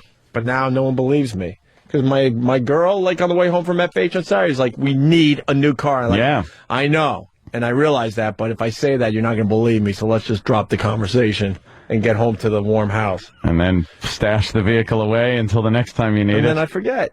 Yeah. I won't be driving for... The next time I possibly would drive would be the weekend. It's a city thing. Yeah. And then someone's like... And then some ass had to put it into my head. They're like, you really should wait another month or so and get through winter so you don't have a nice brand new car with the winter weather and the sand and the salt. And I'm like, well, and that got into my head. I'm like, hey, you know what? You're right. I think we could make it to March. You can always wash it. But what do they think? You can only wash it from the places are closed until April? Oh, the winter. Well, yeah, when you really should have a new vehicle that runs good in the snow and is dependable and has heat. You worry about rock salt? Your wife's toes are falling off. He's worried about a little rock salt getting under the... She's getting hypothermia. Got to make sure, Oh, they just... What happened? They're spinning that Hannity thing. The Obama the Hannity's interview with Rush and Rush Limbaugh. Apparently, and they just put a graphic on. They say Rush Limbaugh, and they have a quote. And it says, "I hope Obama fails." And it was like, well, unless you saw the interview and saw the context that he said that in, it's so misleading. Limbaugh says we have to bend over, grab our ankles because he's the first black president. I'm doing Hannity tonight, by the way. Are you? Yeah. For real? 26th, yeah. For real. Why didn't you tell anybody? That's huge. Forgot. What are you going to talk about? Yeah. I don't know. I also don't know. Probably going to talk about politics. Dude, that's huge. Yeah, cool. Yeah. Very happy. And Red Eye tomorrow, I think. It's all about Fox. Screw Red Eye. Freaking Hannity's prime time. We gotta get Greg back in. Screw Greg and his Red Eye. Greg. Now that Hannity wants you, you don't need Greg anymore. I'd step over Greg's dead body and shake Sean's hand. No more Combs. Yeah, what Rush was saying was if you look at Obama's platform and what he wants to do in this country, if he succeeded in doing all of that, it would turn this country into a place that wasn't what Rush sees America as and America built on. It would be a lot of socialist programs, things like that. So he said, in that respect, I don't want my country turned into a country that America is not supposed to be based on. So I hope those programs fail. And then they say, Rush says hopes Obama fails, because that's the soundbite that you want to get. It's so misleading. Fucking press. Ugh. I love the press. I agree with that, by the way. I have no problem with agreeing with that. I think Limbaugh says a bunch of stupid shit. He's a hardliner that won't ever fucking deviate from the right. But in that instance, they're really making it look silly. Like he just said, yeah, I hope he fails. Because why? He's a Democrat, because he's a liberal. See, there it is again. They just have a quote, I hope Obama fails. Is that O'Reilly being interviewed on MSNBC? No, that's what's his name? Buchanan? Oh, Pat Buchanan. Okay. Hey, we have the Rush Limbaugh disc. I threw it aside because I thought that was becoming old news. Oh, yeah. It'll be in our bin. Yeah, it's starting to get some... It's got legs. I mean, the press is starting to pick up on it. But it's perfect for Limbaugh's show to have Obama in office. Oh, I know. His ratings are going to be massive. But who cares that he said that? He's a talk show host. He's allowed to say that, you fucking faggot Americans. There you go. Holy shit, you fucking pussies. He's allowed to say that. Yeah. Isn't that ridiculous? What a nation of fucking assholes we are. And they make it like, oh, and they do bend over backwards because he's, the first black president. Someone wants to argue about Obama with you, Aunt. Rick in Sarasota. Rick, hello? Why do you say half? Just to irritate people out there? No, because he is. He's half, and he was raised completely by a white family, so. Rick. I'm sorry. I'm calling from the South where you would think that I would be a good, flag-waving fucking Republican, but I feel that Obama is going to be a good thing for this nation because we need those social programs that you and your Republicans think are going to bring this country to its fucking knees. For the last 8 years, our president has done nothing to bring money back into our country. He's taken it and shipped it overseas and done nothing but bring us to a world power and not a world leader. Yeah. So how does... What the hell good does that do for us? All right. Could you tell me what good it does to give checks to people that don't pay taxes? I don't want to give... Call it a tax rebate. He calls it a tax rebate when it's a welfare check. It's a check you're giving to people that don't pay taxes anyway. Well, what did Bush do? You're telling me that the economic stimulus checks were any different? Yeah, they were. Those went to taxpayers. Those went to people that paid taxes, not people that didn't pay taxes. There's a difference. The social programs that Obama's talking about, though, are programs that aren't going to give money away. They're going to open up jobs for people who don't have them right now, which will in turn give the lower class a new fund of money to bring the upper class back to the point where it was. Did you see some of those numbers when they were crunched? That each job turns out to be about $220,000. The cost for each new job is $220,000 to bring in a new job for one person. But Anthony, they were some sweet numbers. Oh, those are sweet numbers. Could take care of that right here in Brainerd. That to me is not economically sound when you are spending $220 to get an individual a job that probably pays a hell of a lot less than that. To me, that isn't really... $220,000, you mean? Yeah, no.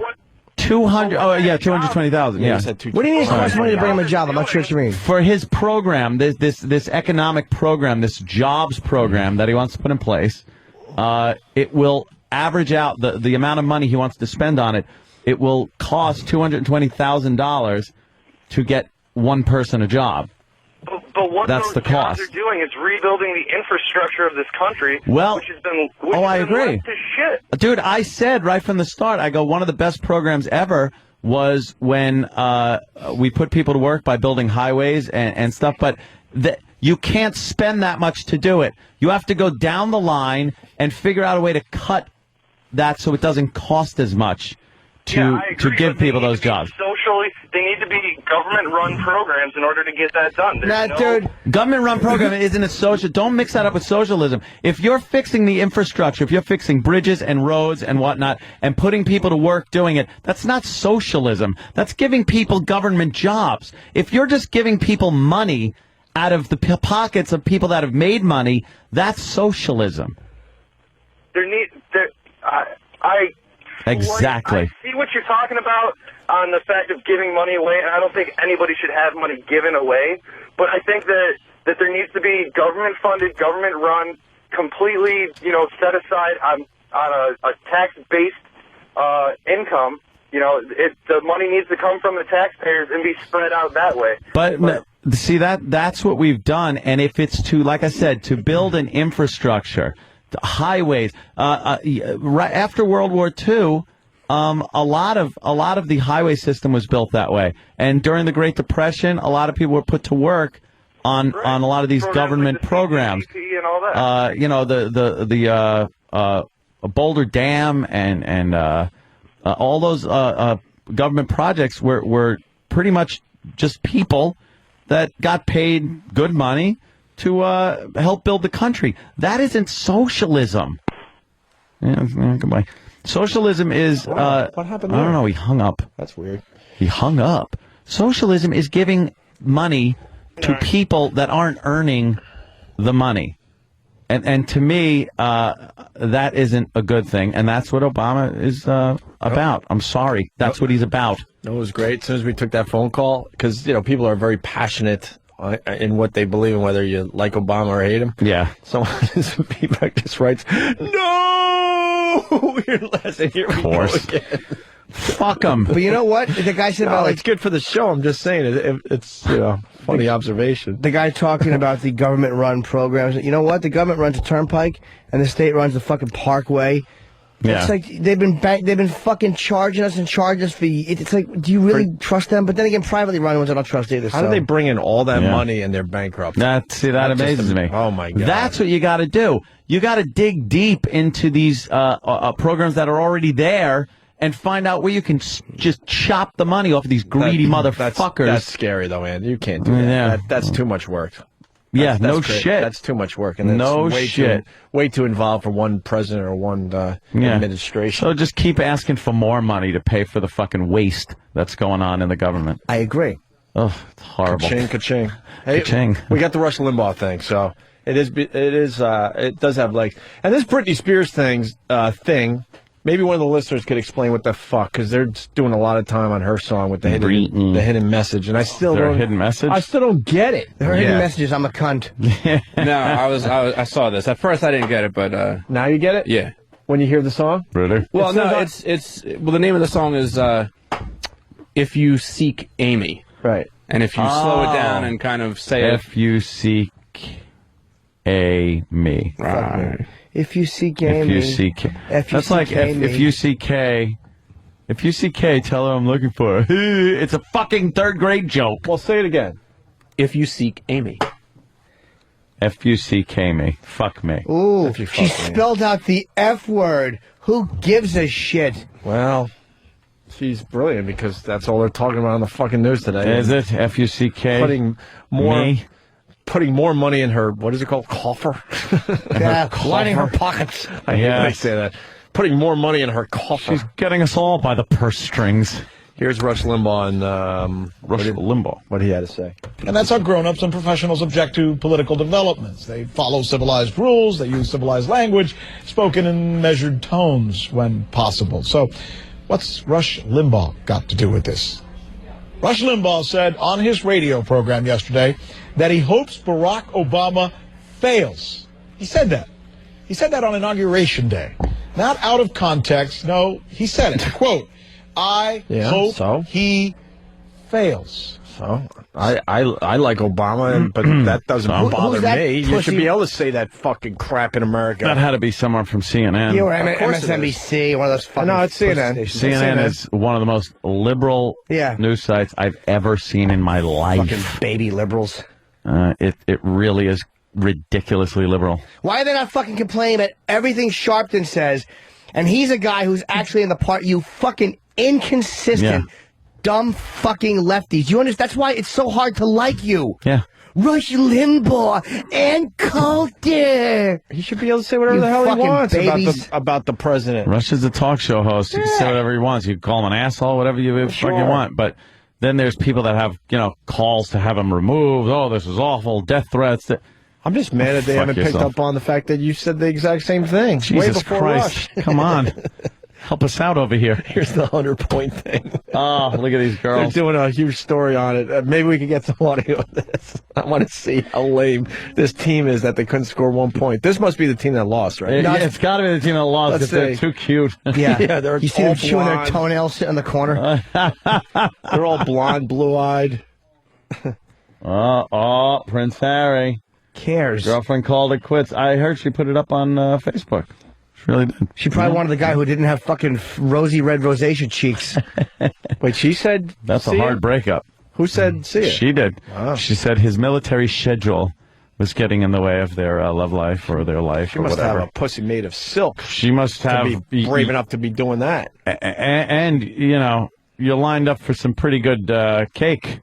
If you hook up with them. Cake. Yeah. I thought she was lining up for some cock. Some cock. Some cock. You want some cock? If you leave the prince of a country because his military schedule is too much, your pussy should get caught in a wood chipper. I'm so glad you said schedule. Schedule. That's how they say it. That's when you know some you're reason. talking to a Brit. Speak English. They try to speak like we do until they have to say schedule. Schedule. I have to check my schedule. Let me check the schedule. That's probably actually right, though. Who gives a crap? Not in America, it's not right. Fuck that. We say schedule. Them and their stupid English. Yeah, you're right. Fuck them. Their language sucks. Ours is great. So Rush says, I hope Obama fails. This anchor is going to really infuriate a lot of people. Who is this guy? I know him. Faggerty? It's what the hell is his name? Whatever. Here's the news. Here's the next part of it. The words in and of themselves obviously do seem shallow, maybe oversimplified, a little pouty, wounded, and wounding, too. But I want you to hear them for yourself. You're going to hear his entire rant. Is he a lone wolf, or is he trying to signal the beginning of an obstructionist movement among Republicans? Obstructionist movement. A guy, you fucking faggots. A guy expressing his opinion. Is he trying to start an obstructionist movement? Right. Boy, they fucking babies. They don't like outside opinions or differing opinions. Nope. You're everything you hate, liberals. You're everything you fucking hate. They'll never argue the points. They'll always just condemn you. You know, Hannity. Hannity. No, that's. I was going to say Hannity might challenge you on your liberalism tonight, there, Jimmy. My liberalism. Yeah. Ant says you should go at it with Hannity tonight. About what? He's not a big Obama supporter. I would tell him I like Obama, but I think you could have some fun with Hannity. Is what I'm saying. I couldn't argue policy with Hannity because I'm sure he knows a lot more about than I do. I wanted He'd be Obama. like, I like Obama. Why? I'll ask him why. That's what he's going to say. I want a black president. All right. That was Jimmy Norton, ladies and gentlemen. I would rather have had Colin Powell, but your boy left him swinging in the United Nations, so we couldn't have him on the Republican ticket, thanks to him being ruined, because he's pointing at an ice cream truck. So you're ready. Saying it's, you're ready. It's uranium. I can't wait to watch tonight. Is it live? I don't think we're debating. He's going to try to get into your mind a little bit politically. Are you on that portion where they have because they call it like the panel? I think so. And okay, so it'll be you, a liberal, maybe two other people, and me. Two other people, right? You might have Geraldo, and then Hannity. He likes Geraldo on that. No, that's cool. He's He's great though. You'll have a great time. It's better without the fucking Combs. Oh, I didn't mean to say that. Poor Combs. But now you know what I noticed Hannity is doing.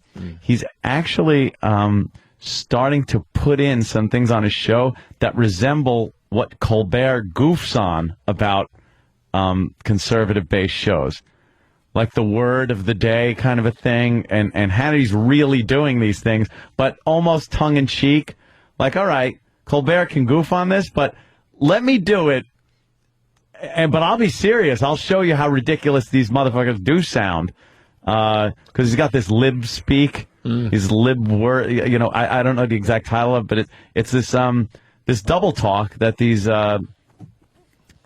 libs get up there and start babbling, and then he puts what they really mean. It's very funny. Yeah, he just does an amazing job. Yeah. Colbert. Report. The Colbert I like report. to say report.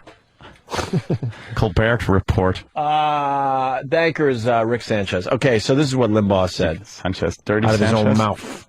I don't want. Look, what he's talking about is the absorption of as much of the private sector by the U.S. government as possible. From the banking business, to the mortgage industry, to the automobile business, to the healthcare. I do not want the government in charge of all of these things. I don't want this to work. So I'm thinking of replying to the guys, okay, I'll send you a response, but I don't need 400 words. I need 4. I hope he fails. Now, that is in context, you dumb fuck. Holy shit. He said, I hope so. No context. Why he said no what nothing. he said. Yes. Unbelievable. You liberal babies. The fact that guy is expressing a very legitimate concern. Point of view politically. Sure. Yeah. He says, I don't want the government in charge of all these things. I hope he fails. Yeah. In getting the government to be in charge of this absorption. That doesn't mean no matter what he does, I hope it fails, which is the way they're presenting it. They are fucking sickening little children who cannot fucking go head to head with them, and they can't fucking deal with Hannity, so they want them you fucking babies. God, I hate them. Liberal media has never been able to go head to head with conservative talk shows. Fuck. And you can rip apart conservative talk shows because a lot of times, like I said, they just toe the party line, and they're very vulnerable. You could rip them apart, but they just can never fucking get it done. Because Rush has been sticking his dick in. I'm not even in love with him, but he's been sticking his dick in their mouth for all these years. How about this, you fucking babies? When you hear that, how about instead of like you do harping on the little knee-jerk reactionary thing at the end, how about you address what he said about the government absorption of banking and the auto industry? How about you address the point he made instead of that little bit of window dressing at the end? The soundbite. How about that, you fucking knee-jerk reactionary idiots? Just to throw a little more info. Assholes is right. I just want to throw a little more info into this. Coming in by a lot of people, but I'll go with Greg Brady's leftovers from Whackbag. Hey, fucking Limbaugh was saying that Democrats were traitors because they didn't support the president. Fuck Limbaugh. Why aren't his statements considered unpatriotic? What? I guess he said once that you got to support the president no matter what. But he doesn't support the president. when Bush was in office. He's probably saying supporting the president at a time of war is not the same as not criticizing his policies. Yeah, I want to see what that was all about when he said it the other way. Yeah, I'd like to see the criticize his context policies because, yeah, what a bunch of fucking babies. And they hate when I trash them liberals. This is exactly why. I just heard he didn't say Obama's the first black president. I hope he fails. I hope he fails. Media is lazy because they destroy people on just using a quote instead of they are lazy. You know, yeah, that's what they do. Shit. Look what they did to Imus. If they really explained where all that came from, whatever. They're just shit. Thing's old, but you see what they do to people. They fucking when they don't give you all the you. info. They took 1 2-second clip we did with the homeless Charlie thing and try to send us on a train out of town. Yeah. Bye-bye. Without explaining that it was a crazy homeless guy. Yeah. We had nothing to do with him. That's what they said. All of a said. sudden, it was a character that we invented. It said Opie and Anthony's show. Not to make it about us, but we understand how this type of thing could be a problem. Yeah. The Opie and Anthony show talk about rape of First Lady and Secretary of State and the Queen. Right. And it was like, yeah, that makes a great little fucking quotable soundbite or quotable piece of print up on your news thing. How about saying what it was? A homeless guy coming into a satellite radio show, able to voice whatever loony opinions he has, because first of all, it's entertaining. Mm-hmm. Secondly, no one opens up a forum like that to a crazy homeless guy and let him talk about whatever he wants to talk about. Plus, that was this forum. That's what this is supposed to be about. But our audience also understood that it was this guy was a lunatic and just rambling. That's what I mean. Yep, we didn't exactly. have to explain that. No. But to anyone that was listening that day. They get a hold of it. They don't want to investigate. They don't want to look into shit. All they want to do is fucking get that quotable little soundbite and screw over whoever they can and then move on. We barely. Go fuck yourself. I know we kind of talk about this every once in a while, but we barely, and I mean barely, skated. I know. That was a biggie. That was as close as we've ever come to being that was a biggie. fired and being able to keep our jobs. Everybody. Yeah. Yeah, that's what I hear. Yeah, he wanted to fire everybody, and Logan saved us. Elo definitely saved us in that situation. Boy, that Panero, what a smart guy he was. Did a good job. Ugh. All right, we're going to take a quick break. Old dumpster gums. So that's good news. Jimmy on Hannity tonight. We should push this, Jimmy. That's good. Oh, yeah, that's big. I honestly don't look at I mean, it's great. I'm happy to do it, but I just don't know what I'm doing on there. You could become a regular on there. You'll be talking. You'll be tacking. I love watching Hannity, actually, more than the other dopes.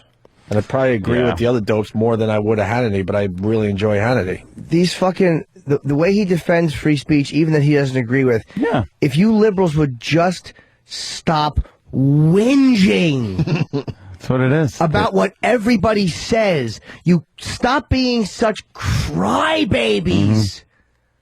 They fucking whinge. Did you hear what he said? You know what else really fucking got me? I was reading a whole thing on, of course, the Second Amendment. I keep very close tabs on that. It's very, very close to me. Our right to bear arms. And someone pointed out something very, very interesting. The rights that we are given are rights. The forefathers considered those God-given rights. Whoever given. We're as humans, we have those. They're not government-given rights. The government, the rights, the way it's written, the Bill of Rights, the way it's written isn't the government's giving you this right. It's you have the right. The government can't take it from you. But a lot of times these motherfuckers get in there and think the government gave you this right, so we can also take it away. No, it's your right as a living human being to have this. We're just writing it down to let you know that the government can never take this away because it's not theirs to take. Can I throw something at you? Yeah. Let's say that we come up with a gun that has nuclear capabilities. Yeah. At that point, would you allow the government? You would not be able to have that. We can't have machine guns, and people, or even the NRA, or right. For the most part. I mean, as far as following the Second Amendment, where does it get to the point with you where you go, all right, yeah, that obviously is a problem. It's got to be kept in check. You can't give citizens nuclear weapons. No, we know that. A gun with nuclear weapon capabilities. To bear arms doesn't necessarily mean to have a nuclear. But you know what I'm trying gun. to get at? Like when is it too far? When is it too far? For someone that they've already taken away. That fights for the Second Amendment. They've already taken away. No, I'm not even saying that. Automatic like for you, because weapons. I know even like taking automatic weapons away, that pisses you off. For me, I think any type of semi-automatic rifle, I don't care what it looks like. If it looks like an assault rifle, should be able to have it. There's been a machine gun ban in place for forever, so that doesn't matter. Handguns, as far as pistols go, right? What limitations do you see there? Especially if not automatic, but just fucking any handgun. But you understand the point I'm trying to make is like, when does the government have to? Because it kind of maybe has to like save the country. They have already. They've stepped in. You're not allowed to have incendiary devices. No, I know, but you can't have. Yeah. There are laws in place that say you can't own certain things. But I'm talking the other way. We're already in a good place, relatively speaking, to how many people want to completely get rid of guns. Right. I'd rather have it a lot easier in certain cities to be able to get a licensed gun. And by licensed, I mean, I'm for background checks. I'm for FBI background checks. I'm not one of these guys that think you should be able to fucking go into a drugstore and buy a fucking gun, right? And just walk out with it. That's, you got to check the people. That's fine. But don't tell me I can't. Background checks? Yeah. Yeah. Okay. Yeah. They want. It's in their best interest to have guns in the hands of law-abiding citizens and not criminals. Oh. Let's go with video games. Blue Healer from Kentucky. If Anthony has played Fallout 3, he would be wanting a Fat Man, which is a mini nuke gun. Oh, I could get a Fat Man? Where do I buy a Fat Man? Should we allow people to have Fat Man? If you can afford it, fuck yeah. Buy me a Fat Man. No, I'm just wondering, like, as far as the Constitution goes, it's just an open question. Like, when does it get to a point where the government almost has to go, and maybe not even just with the Second Amendment, like, fuck the Constitution. Holy shit, we got to make some drastic changes to save our country. You could probably look at any of the rights in your Bill of Rights and go that extreme with anything. Sure. I get that. Freedom of speech. Take the First Amendment. Mm-hmm. Freedom of speech. There's plenty of instances where you don't fucking have freedom of speech. Course. Where's the line? Like you talk about that. When does it get to a point where the government goes, has to fuck step in. the First Amendment, we have to do some drastic things here to save America? That's been done. Time, place, and manner, I think it's called in the First Amendment for free speech. Can't yell fire in a movie theater. You cannot incite people to riot, and there's something else you can't do. But they already have that in place, things where free speech is not covered. What if they get really nervous about the internet because how everyone is connecting with each other and interacting, and they finally have to go, oh, wow, this could destroy But the thing is that in the Constitution? What? In the First Amendment? Mm-hmm. What you just said? Yes, I believe it is. Time, place and manner. I believe it. Again, I'm going back to high school. Mr. Anderson was my teacher. I believe it is. That's what free speech. I don't know how it's stated in there. Maybe that's the way people summarize the asterisks for free speech in the First Amendment. I don't know. Yes, sir. Yes, sir. Sorry, I was just looking that one. I'm sure there's a lawyer that can call and tell. I could be mistaken, but I know that stinking it does not. Lawyer. It does not cover certain. By the way, things. As far as the gun thing goes, I used to be kind of a rah-rah. Yeah, let's get the guns off the streets. Until my pal here, Anthony, kind of like educated me about the whole thing. It's yeah. So I'm not as rah-rahs about that as I used to be. No. No, because and then I did more of my research, and the bad people are going to get the bad guns. Yes. Congress shall make no law respecting an establishment of religion or prohibiting the free exercise thereof or abridging the freedom of speech or of the press or the right of the people peaceably to assemble and to petition the government for a redress of grievances. That's the First Amendment. It says nothing about anything of where, when, who, but how. But then again, that's like saying that you could walk in and yell, "I'm killing the president with a bomb." I'm saying that's what I mean. That doesn't. Free speech does not cover that. So why doesn't it? Where does it end? Exactly what the Second Amendment, what Opie was bringing up. I'm just trying to. But is that the whole amendment, or is that just a summary of the amendment? That's the amendment. Because amendments are a little longer than that, I believe. Each amendment pretty short. The amendments. Nope. Each amendment is about 100 pages. Shut up. No, but they knew no one wanted to read that much, so they kind of summarized. Yeah, I'm telling you. Second Amendment is the cliff notes. One fucking sentence with a couple of commas that have really thrown a monkey wrench into it. The commas. What is this? Where maybe time, place, and manner is what the courts have said free speech doesn't cover. That's it. Now the courts, on the other hand, have done that. But I'm looking at the original fucking meaning of the First Amendment. Well, the Constitution is supposed to be interpreted. They say it has to be interpreted. That's what the Supreme Court's job is, to interpret the Constitution. It can be interpreted or bastardized. It could be fucking turned on its head. Interpretation is such a vague fucking thing, especially when something like the First and Second Amendments are concerned. That well played, here's the second, and this is the one that fucking gets it. A well-regulated militia, comma, being necessary to the security of a free state, comma, the right of the people to keep and bear arms shall not be infringed.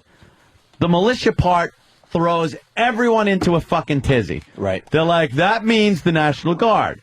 That means the Army. Right. That means what was going on back then, not now. No, a well-regulated militia was the people. Right. Was the fucking armed public. That was the armed citizen, your neighbors, the guy that owned the fucking general store, the fucking whatever else it was. That was the militia. And it says, then, comma, being necessary to the security of a free state. That is necessary. In order to have a free state where you won't get into a totalitarian government, it is necessary to have the ability for the people to form a militia. But therein comes the last part, the right of the people to keep and bear arms shall not be infringed upon. That's the most important part, because it makes sense of the first part. But the Constitution, it has to be interpreted as times change. Like, I know that when it came to, like, it was Brown versus Board of Education, it was separate but equal, like black and white schools. They said the mindset of the Constitution authors should be taken into account. What their intention was. Because, again, if you want to be technical, back then all men are created equal or whatever it says. Again, blacks were considered 2/3 of a citizen for voting purposes. Right. So it's like you have to get into the mindset of these people, because if you just read it by, the letter of the law is this, well, then we have to look at where they were when they wrote that. I mean, there's a lot of inconsistency in it, so we should not be penalized because they didn't foresee certain things our country would become. Well, they didn't foresee the weaponry we would have. But that's why they amend the Constitution every so often. Right. But by amending it, you don't take away a right. You can give rights. The Constitution can be interpreted and amended to give rights. It is not meant to be interpreted to then take rights away that are your rights. But how about if the amendments to the Constitution are preventing the perversion of the original use, the original intention? The original intention. Find me an example then, because as far as the blacks voting goes, abolishing slavery goes. This is giving people's rights. This is taking the Constitution, using it to then write in another right that you are granted by being a human being in this country. You don't take away things that are already there. What I mean is this. I mean that maybe they don't look at it like they're taking away a right. Like when they amend Look something. At Prohibition. That worked well when they took away. Because that was one instance where they decided, let's use the Constitution to take something from the people. But what they do now is they have alcohol, but there are rules in place around it that some people agree with and some people disagree with. But there are a set of ground rules. So people may say that guns have gotten so crazy, just use Second Amendment, that machine guns are crazy. Yeah. and people may say if you use the Second Amendment to defend ordinary citizens hiding machine guns, you are perverting the original intention of the amendment. So it has to. They actually did do that, and they took away people's ability. I won't say right, but ability to possess machine guns. Okay, so maybe a constitutional amendment was necessary there because people were saying Second Amendment says I can have it. But they keep going and going and going. Well, that's where it has to be with rules and regulations, and you get to the point where now, if you live in Detroit, you cannot own a gun. How is that legal as far as the Constitution goes? I don't care how you've interpreted shall not be infringed upon, but when you are told by the city that you live in that you cannot possess a gun when the Constitution tells you can, go fuck yourself. No, I agree. This places like that, I agree. Yeah, that's the shit that drives me nuts. Oh, you got sushi. I got a sandwich. Okay. Want to take a break and eat? Yeah, by the way, I got to pee, and I want to hear from a lawyer. I'm curious as to what they say about it. I could be wrong, but I want to hear from a lawyer exercising his Second Amendment in his face. The guy from Florida that wanted to argue with you, his phone crapped out. He wants people to know he didn't hang up because he understands how much that pisses us off. And he said that Jimmy killed in Miami. And someone wanted to tell me that the Constitution isn't a living, breathing document. No, that's the whole thing. The Democrats like calling it the living, breathing document. They like changing it. Yeah, I was just throwing a scenario out there where you have to almost ignore what the country was founded on because it gets to a point where it's so obvious. Holy shit! If we continue following the Constitution like we have been, this country is done. It's just, There's a balance. Just opens up a discussion. That's all I'm getting at. Here's an example: the Miranda rights. You have the right to remain silent. Right. Those have to be read to you. How many times have you seen that well-intentioned right perverted and misused? And when it is, we're like, what the fuck are they falling back on that shit? That's not what that was intended for. To let fucking pedophiles walk free because someone didn't read us our rights. Uncle Paul. But you know what I mean? But that's a great example of the perversion of something that was well-intentioned. There you go. All right, we can continue. There's a history teacher. I'm losing my mind listening to you guys. That's Jeff on Long Island. Why? Good. Jeff, we're going to you next. Definitely, if you could hold through, hopefully, a short break here. Opie and Anthony, stay there. Wow. That's what I have to say about that. The history teacher. Yes, I've always been very good with teachers. Jeff, Long Island, how are you, sir? Good morning, gentlemen. How are you? Good evening. What's up there, old butterscotch fingers? Hi. You're wrong there. All right, Teach. What do you got, Teach? Guys that drive me crazy before. Really scary that I'm actually agreeing with Anthony on his interpretation of the Second Amendment. Well, thank you, sir. Okay. I usually don't agree with you on stuff. It's just kind of scary. Well, yeah, it is. I say when I'm doing this stuff with the kids in class, basically the problem is you kind of go into it and say, all right, these guys wrote this document 200-something years ago. What makes it, like in class, I got to tell the kids it's a living document because it changes as society changes. So when the courts are interpreting it, they're looking at modern times. They're looking at, obviously, their own perspectives and points of view. But it's basically stating, that one in particular, I don't understand how a state could tell you can't have a gun or a city could tell you can't have a gun when the federal Constitution says that you can. It's completely ridiculous. Exactly. Can I jump in for 1 second and go with the Constitution 101? When they wrote this thing, but when they wrote this thing, and I really don't know the answer, did they understand that this document would have to change as America grew or not? Yes. That's the premise that most people would say. But is that open for interpretation, or was it where they said, look, we got this, but it's going to have to change as we develop as a country? Do you know the answer to that, Ant? Process in, yes. There's an amendment process. Yeah, that's why they allowed it. They didn't just say, here's your 10 commandments, right, and you will live by these. Right. But that was my point. My point is they left things to add on. Right. It's not there to take the existing rights away. It's there to give more rights as times change. I know the interpretation of the rights that are there already is a big issue, as far as being called a living document. But there are certain rights that are just your right as a human in this country that are not to be infringed upon. I don't know how much more clear that has to be.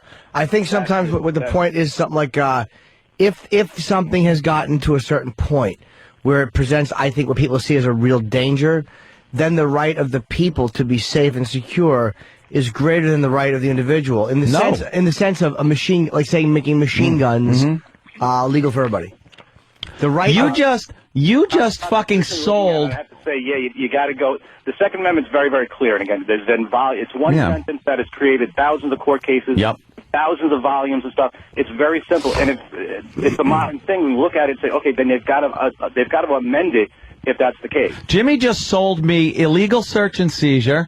Wiretaps. No, you just did. No. You said, isn't it better that the people be safe than have some of these rights? I said, no, what I'm saying is this. I'm saying through constitutional amendments, not illegal search and seizures. I don't mean illegal. I mean changing the fucking laws. A lot of people would argue George Bush put in effect certain things that took away people's rights under the guise that we are making you safer. There is no guarantee of safety in this country. There is a guarantee of your rights. You're right. Which are not to be taken away, even at the cost of your safety. But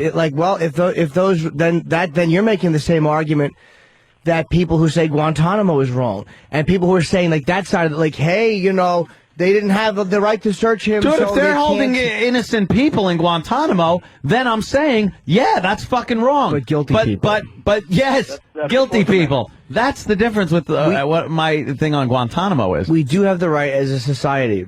But I'm not saying that the right of the people can mean sure the individual has no rights. But if one of the rights listed in the Constitution, here's an example of it. In yelling fire in a movie theater. Yeah. That is an individual's right being perverted and endangering the rights or the safety and security of other people. So we as a society have the right to come in and go, you know what? You cannot do that.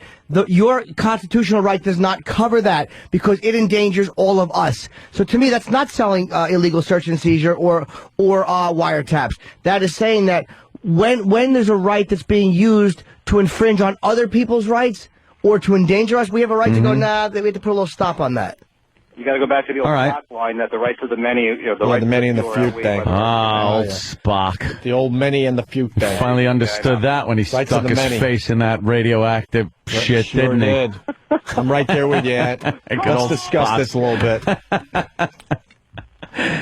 And then he did that thing after that. Whoa. I hear you. Appreciate the time, guys. No homework tonight. Good. All right, there. Yay, no homework. Yay! Oh, come on, teach. You're the cool teacher. I hope Vic Morrow pulls a knife on you. Vic Morrow. What's that, Blackboard Jungle? Blackboard Jungle, yeah. Glenn Ford. Put down what was Sidney Poitier's name in that? Sidney Poitier. Yeah. Sure. A fine actor, Sidney Poitier. You think he was the cool teacher, has class outside when the weather's warm? Oh, yeah. He didn't get his homework. Right? Got rules. No homework. He fucking rules. All right, you want to move on? You want to continue with this? What do you want to do? What do you want to do? Lit. We got some calls. Why not? Well, I think we did this point already, but go ahead, Mark. Hit it, Mac. And Houston. The Second Amendment, originally when the Bill of Rights were written, they didn't apply to the states. Huh? It's this doctrine called incorporation. And when the 14th Amendment was passed, then the Bill of Rights began to be applied by the states by the court. The Second Amendment, and I believe the Seventh Amendment, the one dealing with grand juries, have never been applied to the states. The states are not bound to follow those amendments. That's why some states don't have a grand jury. Wow. And so that's why Detroit can ban all guns. Now, this case last year in Washington, D.C., most legal people are saying that has begun the incorporation process of the Second Amendment. So that with that case and follow-up cases, the assumption is that those cases will be eventually applied to the states. And then to go to Opie's point about the Constitution, there was disagreement even at the time of the writing over whether Alexander Hamilton and his followers believed he could interpret it however. And Jefferson believed that if it wasn't specifically written in the Constitution, you couldn't do it. Yeah, Jefferson, the slave fucker, that one, that TJ. Way to go, TJ. Slave fucker. Hey, so we had a problem from day one with this damn document. So, apparently. Yeah, it's been from day one. I did want to say something. I was at my daughter's violin recital, and Anthony completely destroyed it for me. It was her first little violin recital, playing her little notes, and all I could hear was Anthony's voice in my head telling me how awful this was and how the only reason I like it is because it's my daughter. Dude, he ruined Stomp for me. He ruined Stomp because all I'm thinking of going, do you like this? No! Oh, yeah, that's all I could hear. You're the ruiner. You're the ruiner of happiness. You stink. Oh, sorry, sir. Hey, sir, just wants to enjoy the little daughter and her little violin. Yeah, anyway, thanks a lot. Y'all have a good day. Thank you. All right. Can some lawyer That's explain funny. time, place, and manner, please? I could be wrong. Please. I need help. Hit me. I'm an attorney. Constitution was an experiment. Really? Really? Those who would sacrifice freedom for safety deserve neither. Did Doug from Texas come up with that, or I think that one was already used? That sounds great. Yeah. That sounds great. But there are certain freedoms that must be sacrificed for safety. Yeah. Like, for instance, do you think that your right to bear arms should infringe on other people on a plane's rights to not fly with a cranky guy with a fucking gun? Shut up. God damn. Cranky guy. The fuck up. I'm throwing quotes at me. I'll shit in your mouth. With every right, Comes. there is a responsibility. Mm-hmm.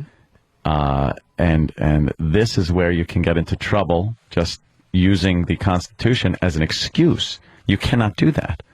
Every right has a responsibility. As a gun owner, you have many responsibilities to not infringe upon people's right to life, liberty, and the pursuit of happiness. If you do, then like Jimmy said, with the old fire in the theater analogy, you're obstructing other people's rights by using one of your rights as an excuse, pretty much. That I agree with. I do agree with that. That's fine. And I think when they wrote, in my thing with the Second Amendment, personally, I think people should be able to own a handgun. I don't have a problem with it, but I don't love guns. I don't have a problem with it if they say automatics are bad, if you have to load them into a thing. Personally, or shotguns, you can keep those. I don't have a problem with that. I don't have a problem with them restricting what kind of guns. Because I think that when it was written, they didn't foresee a guy walking into his job and just going... And they also didn't foresee the criminals having them either. They just didn't foresee where it was going to go.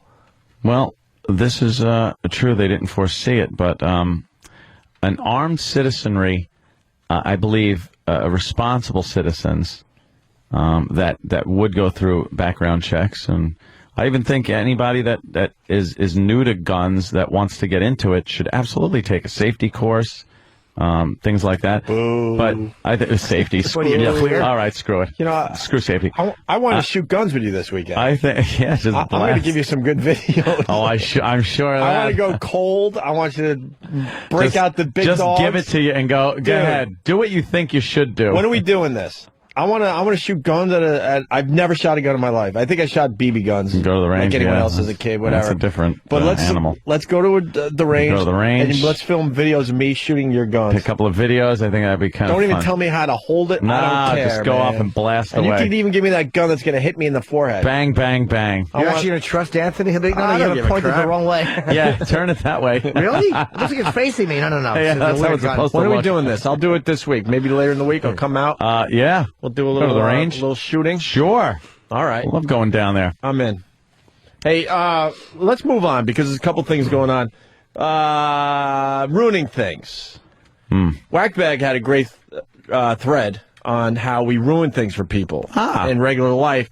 And maybe we could start a little phone topic, other things we've ruined, like Aunt ruined that recital for that parent there. Sorry about that. But there's other stuff that we have ruined for our listeners just by, having our little radio show. So we'll take a few of those calls.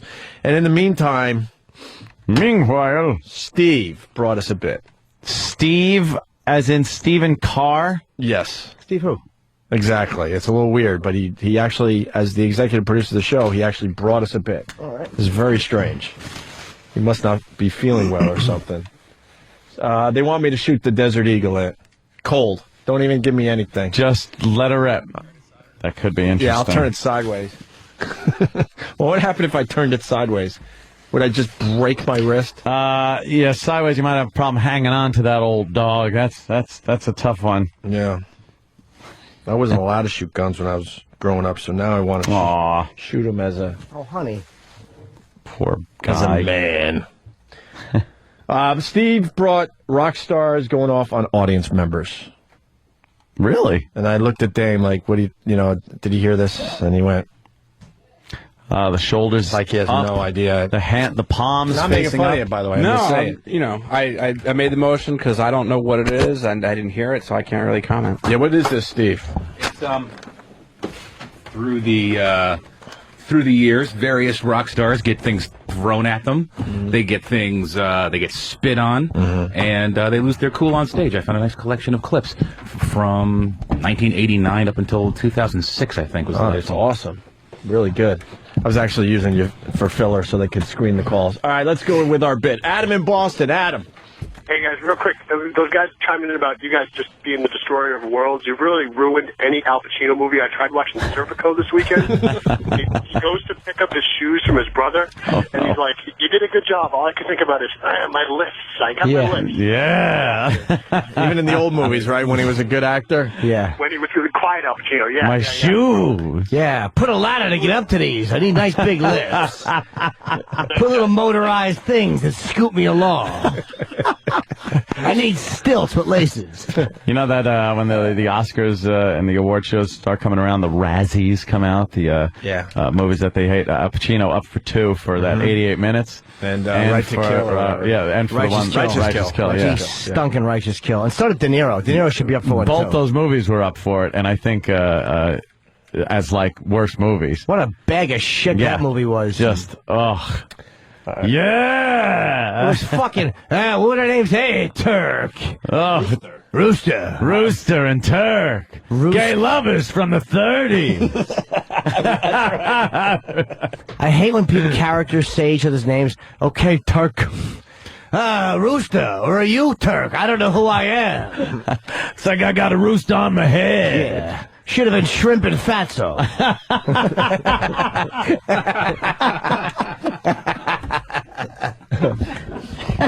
Let's go to phones. Now they're lit with things we've ruined. Gary in New York. Gary.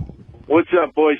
Hi, Gary. I was dating a black girl for 2 years before I started listening to your show. Ruined interracial relationships, did we? I say, look how I say we. All right, let's say hi to Newsday Laura. Newsday Laura. Hi, buddies. Good evening. You work for a newspaper. How stupid are you? Newspapers are going away.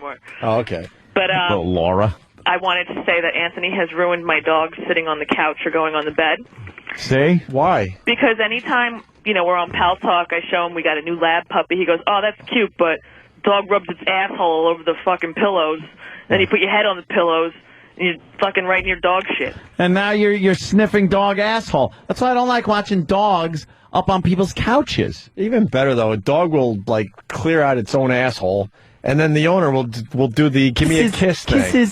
Kisses. The tongue was just up its own ass for the last 10 minutes. If you watch a dog sit, if a dog sat with its tail underneath it, so its tail was covering its asshole, that'd be one thing. Sure. But dogs will sit on the couch with that fucking brown asshole just sitting on your cushion, and then it'll get up, or sometimes you'll chase him away. Hey, shoo, doggy, shoo, I want to lay there. And then you lay your head right down where dog asshole was. Well, that's why you got to do when a dog gets up on the couch. What you do is you grab its tail, and you fucking wet your finger, and you stick it in the asshole, and then you smell it. And why?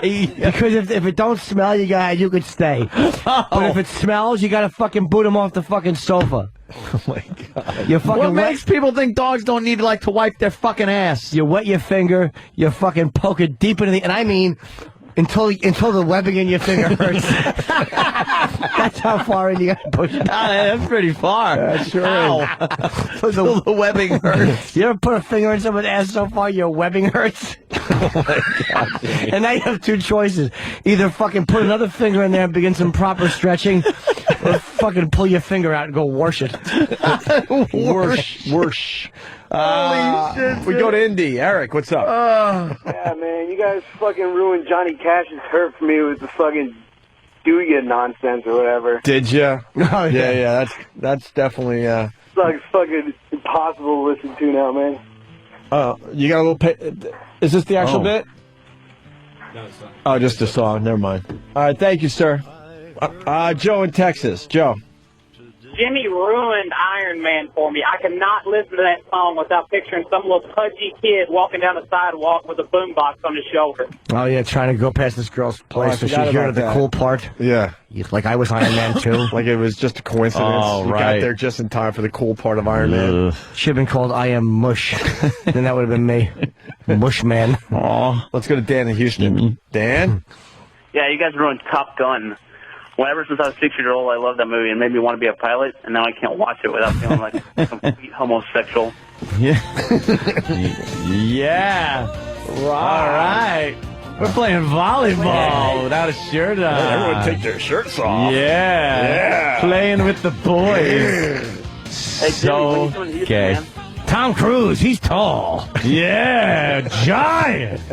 He broke 5 feet, I heard. I tap out at 4'2". I got blocks under my heels. Same joke all day.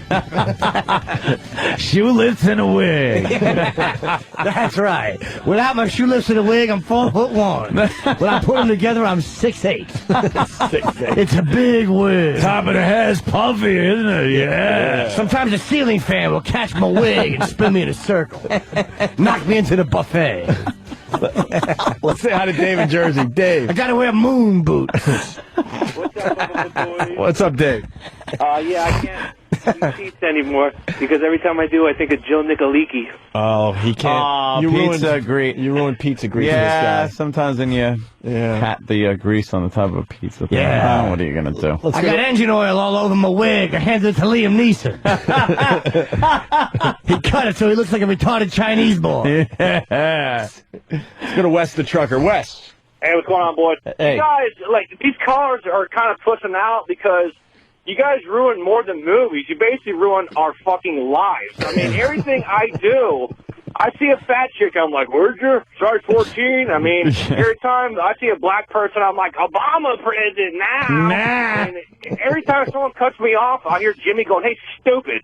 And everything the show does, it's just in our heads. It's just 24/7. Right on, man. Thanks, Wes. I noticed that. I did the same thing. Yeah, Whackbag had a day good time long. with this, so we figured we'd bring it to the show. Let's go to Chris, another trucker. Chris?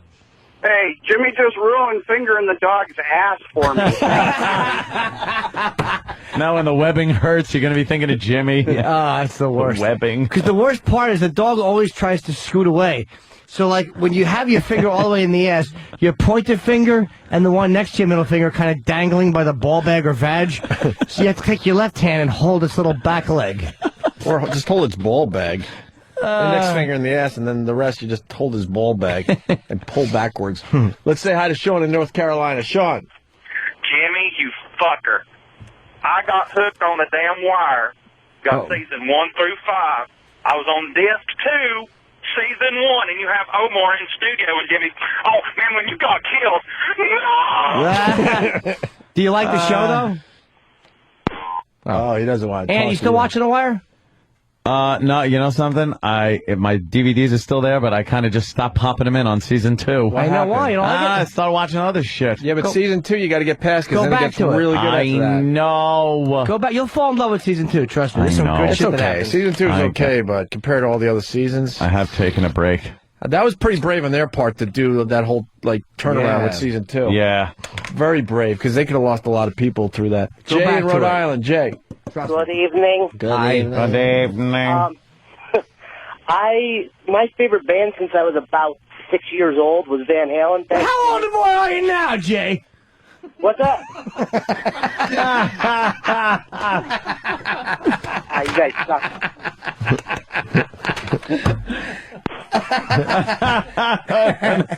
You ruined Van Halen for that guy. Yeah. Roz, Connecticut. Roz. Anything that has to do with retards. My wife's watching the Hallmark Channel. I like turtles. Nice. Wow, look at this. Gooch in Cleveland. Gooch. What's up, fellas? LeBron. Yeah, he's the man. Yo, he sure You is. guys remember that story about the cops in Alabama that gave that guy a lie detector test by putting a lampshade on his head? Yes. Yeah. I relayed that to my friends and how hysterical it was, and about a week later they had like a little intervention with me to let me know what an asshole I was for laughing at that. What? I promptly told them to go fuck themselves. So you lost friends because of this show. I lost friends because they were pricks anyway. They were all unfunny assholes. I don't believe that's true. You ever get into a situation where someone wants to talk about like something we did on the show, and I know in my own life I'm like, no, not the time. These people are not going to understand whatsoever. My mother did with cherry darts. She wanted to play. Anybody that doesn't think that lampshade on the head is funny is not a funny person. Dude, how do you think I got through high school? Lampshade on the head at the party guy. I pretend I was a lamp. Go for Stu. Says Jimmy ruined me going into any emporium. Yeah, I see the word emporium now, and I just think of Ted. Rob on Long Island. Rob. Ted O'Lark Lemon. Robbie. Yeah. Rob, let's go. Oh, I'm sorry. I didn't know you texted me. Yeah. Yeah, Jimmy ruined dick sucking for me. I can't go into a porch now and without seeing his pudgy little face. Ben's raw ass. What's up? Yeah, what's up? Hey. You guys ruined The Sixth Sense for me, man. He was dead all along. Oh, that goes way back. You didn't know that? We fucked up that movie. We fucked up that movie for people 2 years after it came out. 2 years after. And they were pissed. Yeah. I'm like, you haven't... What were you waiting for? Like, he was dead the whole movie. What? That's motherfuckers. That's a linger longer right there. I forgot about that. Yeah. Lady Trucker, what's going on? Oh, well, you guys ruined a couple of my breakfasts. Breakfasts? Why? Oh, I get Bobby to puke, and 2 girls, 1 cup. Well, it's a different kind of ruin things, but... Yeah, all right. Okay. Yeah. I don't get this one. Carol in Texas. Hey, you guys ruined my life. Why? Ever since that audio porn stuff, now when I call my friends, they go, Carol, you fucking whore. Yeah, that's a good one. You dumb bitch. You dumb bitch. Love that shit. Dumb cunt. Do we suck it, you dumb cunt? We gotta get more of that. Yeah, we got a few of those, I think. We're almost ready to do another one of those. Yeah, I think I had gotten to all like the good ones, but there were still a few that I left untouched. All right, maybe we'll bring new stuff there. Footer, what's up? What's up, boys? Hey, the word cunt is definitely ruined for me from this show. I like now it's just so easy to say cunt. Like my mother-in-law had something to say right away. I'm like, oh, easy, you cunt. I just wanted to shoot it out. Well, sir, that's no way to talk. I'm coming, you dumb bitch. Where's the Carol one? I'm gonna come down your throat. You fucking well better swallow it all. You let one drop spill and I'll whip your ass so hard you won't sit down for a week. My favorite, though. Now lick my sweaty balls. I'm gonna fuck you in the mouth. And I got it, though. This was the one. Oh, yeah. Carol, you fucking whore. What an actress. I love that. I'm going to so hard you won't sit down for a week. Marla. Hey, hi, guys. Hey. My son Will got me started to listening to you guys. I have a dog. It's a 146-pound black Newfoundland. Wow. And he's neutered, so I can't do anything with his balls because he doesn't have any. But I can't imagine licking my finger and sticking it up his ass. You guys just ruined me and the relationship I've had with my dog. 150-pound Newfie. Now, how much hair does that fucking thing shed? A lot. And he's going to keep growing for another year and a half. How much shit just hangs from the fucking hair around its asshole? Okay, I love you guys. Like We went too fucking, far for her. she got shit wind chimes hanging from its fucking ass. The fucking thing probably sheds like a cancer patient in a paint shaker. Let's go to Kristen in Georgia. Kristen. Hey, boys, y'all have ruined sex for me because now whenever I'm having sex with my husband, I just want to start screaming, "Oh, Bill!" And his name's Adam, so that's kind of a problem. So do the words that reverse, whatever they're called, say, Madam, in Eden, I'm Adam. And then tell him that if you reverse that, it's spelled exactly the same way. He'll come instantly. Let's go to Greg in Chicago. Greg. Guys, you've ruined my outlook on life. Now, I go back to when you guys were on the air in Chicago before they got stupid and canceled the show. Right. I've been listening to you guys nonstop since I got my new car last year. I can't look at anyone without thinking of something from the show, whether it's, hey, stupid when I'm driving, or, I wonder what your balloon knot's like. I can't, literally cannot stop. Now, on the other hand, you've made me laugh like I haven't laughed in years. Oh, thank you. Oh, thanks. Thanks for listening to the show. We appreciate it. Here's a good one. Paul in Jersey. Paul. Oh, wait, that guy had nothing. Yeah, you guys ruined me going to church from a long time ago. What do you mean? The whole We got it. Spam. I keep on looking for places to have sex in the church. Oh, that. Oof. Oh, boy. Let's go to Greg in Florida. Greg. Hey. Hey. Come on, Greg. What's going on? Tell Carol and Mike you're going to smoke, regardless whether they like it. Tell her to jerk that fruit off with Wesson oil. Hey, just want to say, yeah, you guys ruined a relationship of mine. Why? How? Well, I went about 2 years ago, went through about 6 months where everything my girl would say, it was always responded with an "Aria, did you?" And she just got tired of it and left. Did she? She did. Let's go to Chris in Nolens. Nolens checking in. What's up, Chris? Hey, guys. You guys ruined the memory of my dead father, whose name was Ramon. Oh, no. Oh, God. Ramon! Rot! Oh, my God. Ramon! Grow fingernails and hair for longer than you need them.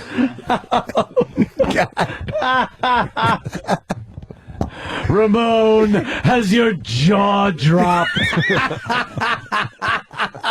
Ramon! Be dug up and fucked by the coroner one more time. Jesus. Ramon! Hug your mother and appreciate her. Ramon, you know how silly a skeleton looks in a suit. Ramon! Kneel by the tombstone and talk to it. Oh, my God. Let's go to Alex in Binghamton. Alex? Yeah, Alex! You guys ruined eggnog for me for life. Baby bird. Two words, true, baby too, yep. bird. Yeah. Thank you, sir. Let's go to Grove in Maine. Grove? Grove. Yeah. Grove. Well, Yeah, you ruined breakfast for me and my Jimmy Dean Sausage. I missed that. Sausage. I missed that. Sausage. Have we say played that in a while? Sausage. How long is the prank? It's not even a prank call. I can't even hear Jimmy Dean sausage without thinking of that anymore. We haven't played it in so long. Sausages. We like one time. Sausages. Ben in Arizona. Ben. Yeah, you guys have ruined lists for me. Every time, someone says, what are the things we got? Me and my dad and my brother, no rules for anything. Yeah. Mo. Thank you, sir. We're going to play the Jimmy Dean sausages. We haven't played this in a while. We might stop it, but let's go. This guy was complaining about the size of his sausage. Little 12-ounce goddamn roll of sausage supposed to feed your brother and me and you 600 pounds of men, at least. You get my point? And the two girls, and they put it in that pussy roll of sausage. Son of a bitch. Somebody needs their ass kicked. Some little consumer geekaroid. Save money. Yeah, save money. Save money. I'm going to eat, goddammit. Randy Taylor.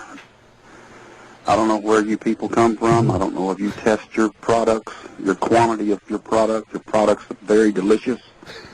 Love your sausage for 30-something years, but I can't take and feed a family of 5 on a little 12-ounce roll of sausage. I don't mind paying you more money for your 16-ounce roll of sausage, but you don't have it anymore. You've got a 12-ounce roll, and you got 3 men that weigh over 200 pounds apiece, a woman that's a little plump Scotch girl, and a daughter who's 13, and you're going to try to take a 12-ounce roll of sausage and a couple of dozen eggs and feed that. It ain't going to work, and I'm not going to purchase your product anymore or ever again. And as far as your 16-ounce and maple and sage, I don't eat that. I'm not from the north. I'm a Texas man. Jimmy Dean sausage is for southern people to eat with the breakfast, with the fried eggs and the T-bone steaks. And I can't see going to a little 12-ounce package to feed 4, 5, 6 people. And I'm not going to buy 2 of those 12-ounce packages just because you want to downsize and charge the same goddamn price. I'd sure like a reply, and I'd sure like you to go back to your 16-ounce package on your regular sausage, because I'm not going to buy it otherwise ever again. I'll just have my own damn sausage made like I used to 30-something years ago. It's not as tasty as yours is, but it'll work. Goodbye. What an ass. What a fool. Not as tasty. He would probably eat fucking, like, deer intestines and just tell everybody that it was sausage. Gave him a compliment. Sausage. On his sausage. Not as tasty. Sausage. I don't know. You think this guy likes sausage? It's kind of weird. He's Jimmy Dean? He's obsessed with it. Sausage. Your 12-ounce package.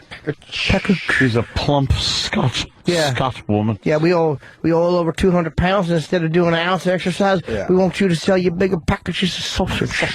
I got a daughter who's a fat fuck, too.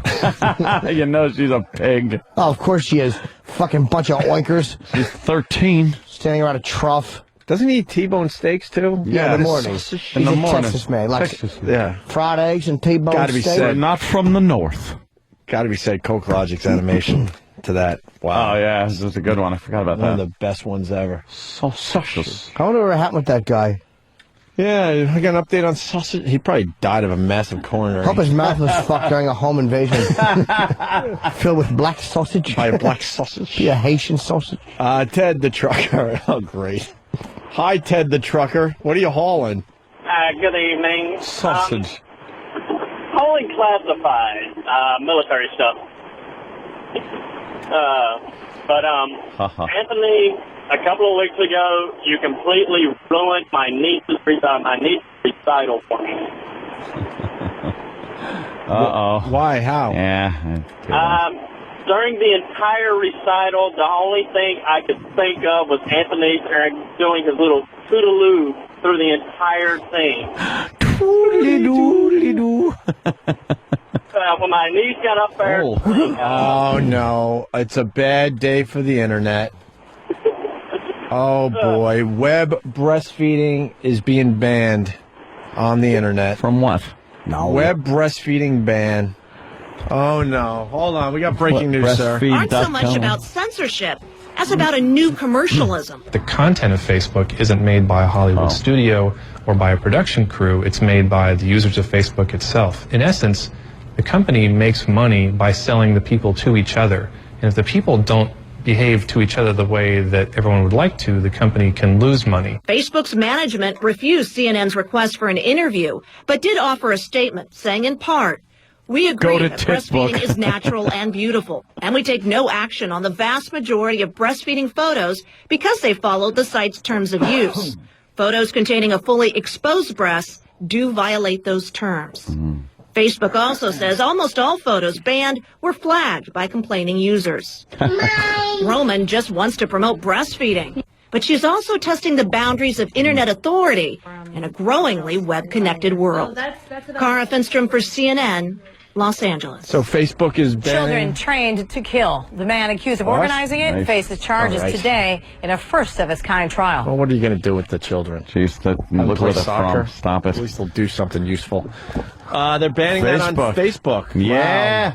Wow. I guess that woman had pictures of herself breastfeeding, and they said no. People, who's flagging it for like who are the people that flag fucking shit like that? I agree that it shouldn't be banned, but I've also had enough of women breastfeeding thinking that just because you're shoving your tit in a kid's mouth that you fucking bypass all fucking standards of decency. Go fuck yourself. Go in a toilet and feed your little shit. If I don't get to watch your husband dump his load in you, I don't want to see you feed the little cock. Enough already with you fucking thinking you can run through society with impunity with your fat udders juggling all over and some kids suckling them. I've had enough of fucking women breastfeeding. We get it. It's natural and it's beautiful. Point taken. Let it go. Could you use the word full instead of fat? Yeah, we've had enough of your full bosoms. Yeah. Your swollen... udders. Yeah. Swollen's good. Full is good. Your fucking swollen tits. Fat takes me out of it a little bit. Stop showing it off. Go with full. Do you really need your fucking tit in the kid's mouth on Facebook? Go with achy. Yeah, right. Achy's a good word. How about you holding the kid in the park somewhere, waving at a potential molester? How about that? Just keep it sexy. Achy, full... How about wanting breasts? How about you squatting over a mirror, examining your vagina? That's a great Facebook photo. Nobody wants to see your fucking tit in some kid's mouth. Get over yourselves. Get over yourselves. Enough already. This is motherhood. It's beautiful. I was breastfed. You know who knows about it? Yeah. Me and Mom. Sorry, she didn't photograph it and send it all over the fucking planet in some disgusting example of fucking cyber fucking exhibition. We get it. You're natural. Aren't you wonderful? Chimp lady. God damn, man. Yeah, like in the old days, people didn't just take a snapshot and then just Xerox it and just start mailing it out to people that they don't know. Because back then you knew when someone was taking a picture of you. Nowadays, click. I'm even talking about, you had to set up all day to take a photo back then. Somebody just taking a picture of like she's breastfeeding. Yeah. And so she takes a picture of herself breastfeeding. Yeah. And this is the equivalent of then running off a bunch of copies and randomly just mailing them out to people all over the world. Why would you do that just because it's easier to do on something like Facebook? It is odd that people feel compelled to do that. I've just had enough. There's almost there's almost like an arrogance with it, like I'm gonna do this because I can. And it's like, yeah, there are times where legitimately you got to feed your kid in public. That's fine. But just the way they fucking flop their tits out all over and expect us to look at the fucking greedy-handed little monster. Stick a bottle in his mouth when you're on a plane. Shut up. But the kid wants Enough bitty. of your tits. You pull that tit out. Yeah, really? Give him a peanut brittle. He wants bitty. Fucking sick of it. Let's get the fuck out of all here. All you moms and your big nips. Jim's breastfeeding rant was brought to you by DirecTV. Call 888-961-DirecTV. Of course it is. Your sugar milk. Fucking awful. Fucking rotten, leaky silos. What does it taste like anyway? Sugar water. Why, you've had some? No, but I've heard enough people who have. No, why would I take that? Oh, wait, I had the ice cream that day. Oh, God damn. I forgot about that. Breast milk ice cream? Yeah, we made breast milk ice cream. Milk? Dude, I ate breast milk ice cream. I forgot about that. And it went in okay, and then the aftertaste was horrendous. Never. Musty. Like sweaty or something. Sweaty or something. Sweat, because it was sweat That's right, in Danny there. tried it too. What do you think? There's only fucking milk glands that fucking pipe out of there? There's sweat glands. We made fucking sebum. We made a nice shit vanilla glands. ice cream, though. Nice vanilla ice cream. What's in there? It was disgusting stuff. It tasted very creamy and ice creamy, and then it started tasting gamey. I don't even like fucking cow milk. I hate milk. It's a disgusting thing. I just hate saying milk. It's a tough word. It's ugh. It's an awful word, milk. It sounds like you have a lot of milk in you when you're just saying milk. I like cereal, and it sucks because I can't eat it because that shitty fucking white cream crap has to go over it. No, you don't. You know what you do? Soy, man. What? Get someone to take some soy. Or get someone to take a food poisoning diarrhea over it. I'd rather. Fucking eat a food poisoning diarrhea cereal. Leaves a discolored ring on the fucking cereal bowl. You're always eating Count Chocula. Like, yeah, Cocoa Krispies. Look, turn the milk brown. Can you imagine that? A fucking food poisoning shite. You're fucking eating Cheerios. No. Trying to cut up a banana. It's a basket. Just one of those piss out the ass fucking shit. Yeah. Oh, this is what a girl must feel like. The type that when you wipe your ass, you pull your pants up and realize that you have spatter on the back of your thighs. You ever have to toilet paper the back of your thighs? I just abort the whole mission and jump in the shower. It's like you have to abort the wiping mission and jump in the shower. It's one of those shits where you have to fucking take toilet paper and use it like a towel from your neck to your ankles. Oh, shit. Let's get out of here. It ain't getting better than that. Let's get the plugs in. We got Jimmy at Caroline soon. They're called follicles. 212-757-4100. February 5 through 8. And I'm also doing San Francisco and Poughkeepsie Bananas in March. And Hannity tonight. Hannity no more tonight. Combs. Most people don't know that still. It's just Hannity these days. Yes, And Hannity. Jimmy's going to be on Hannity tonight at 9, right? 9 o'clock? Unless it's changed. 9. Yeah. Shake 9. that shit out, motherfucker. And tomorrow I want to play Would You Eat That? Everyone's got to save their boogers tomorrow. I'm not going to actually eat boogers, but I'll explain which ones you're supposed to eat. Which ones you should avoid. I couldn't even imagine looking at other people's snot. So how are you even looking at that? Well, you just It'll be a little rough, but I'll look at them. That does give me the. How does that give you the skeevy heebie-jeebies? A little bit, not as much as you though. No. I can't even look. No. Oh, Jimmy's on the phone. Who are you talking to, Jimmy? I'm leaving work soon. Who are you talking to? Hey, am I doing Heather tonight? Oh, his guy. What time is it? All right. Anything you got it? Nah, I'm done skido tomorrow. I think we're all done. What was it? Fucking- Oh, find my fucking phone. Right. I'm not forgetting anytime soon, Steve. Give me an update, Steve. And that's not Foundry, Steve, by the way. No. I want you to crack some skulls and get to the bottom of someone ripping off my phone when I went over to Sirius XM on Friday. Serious? Huh? No. When's tickets going to sell? I don't know. Serious? All right. All right, man. Yeah. Later.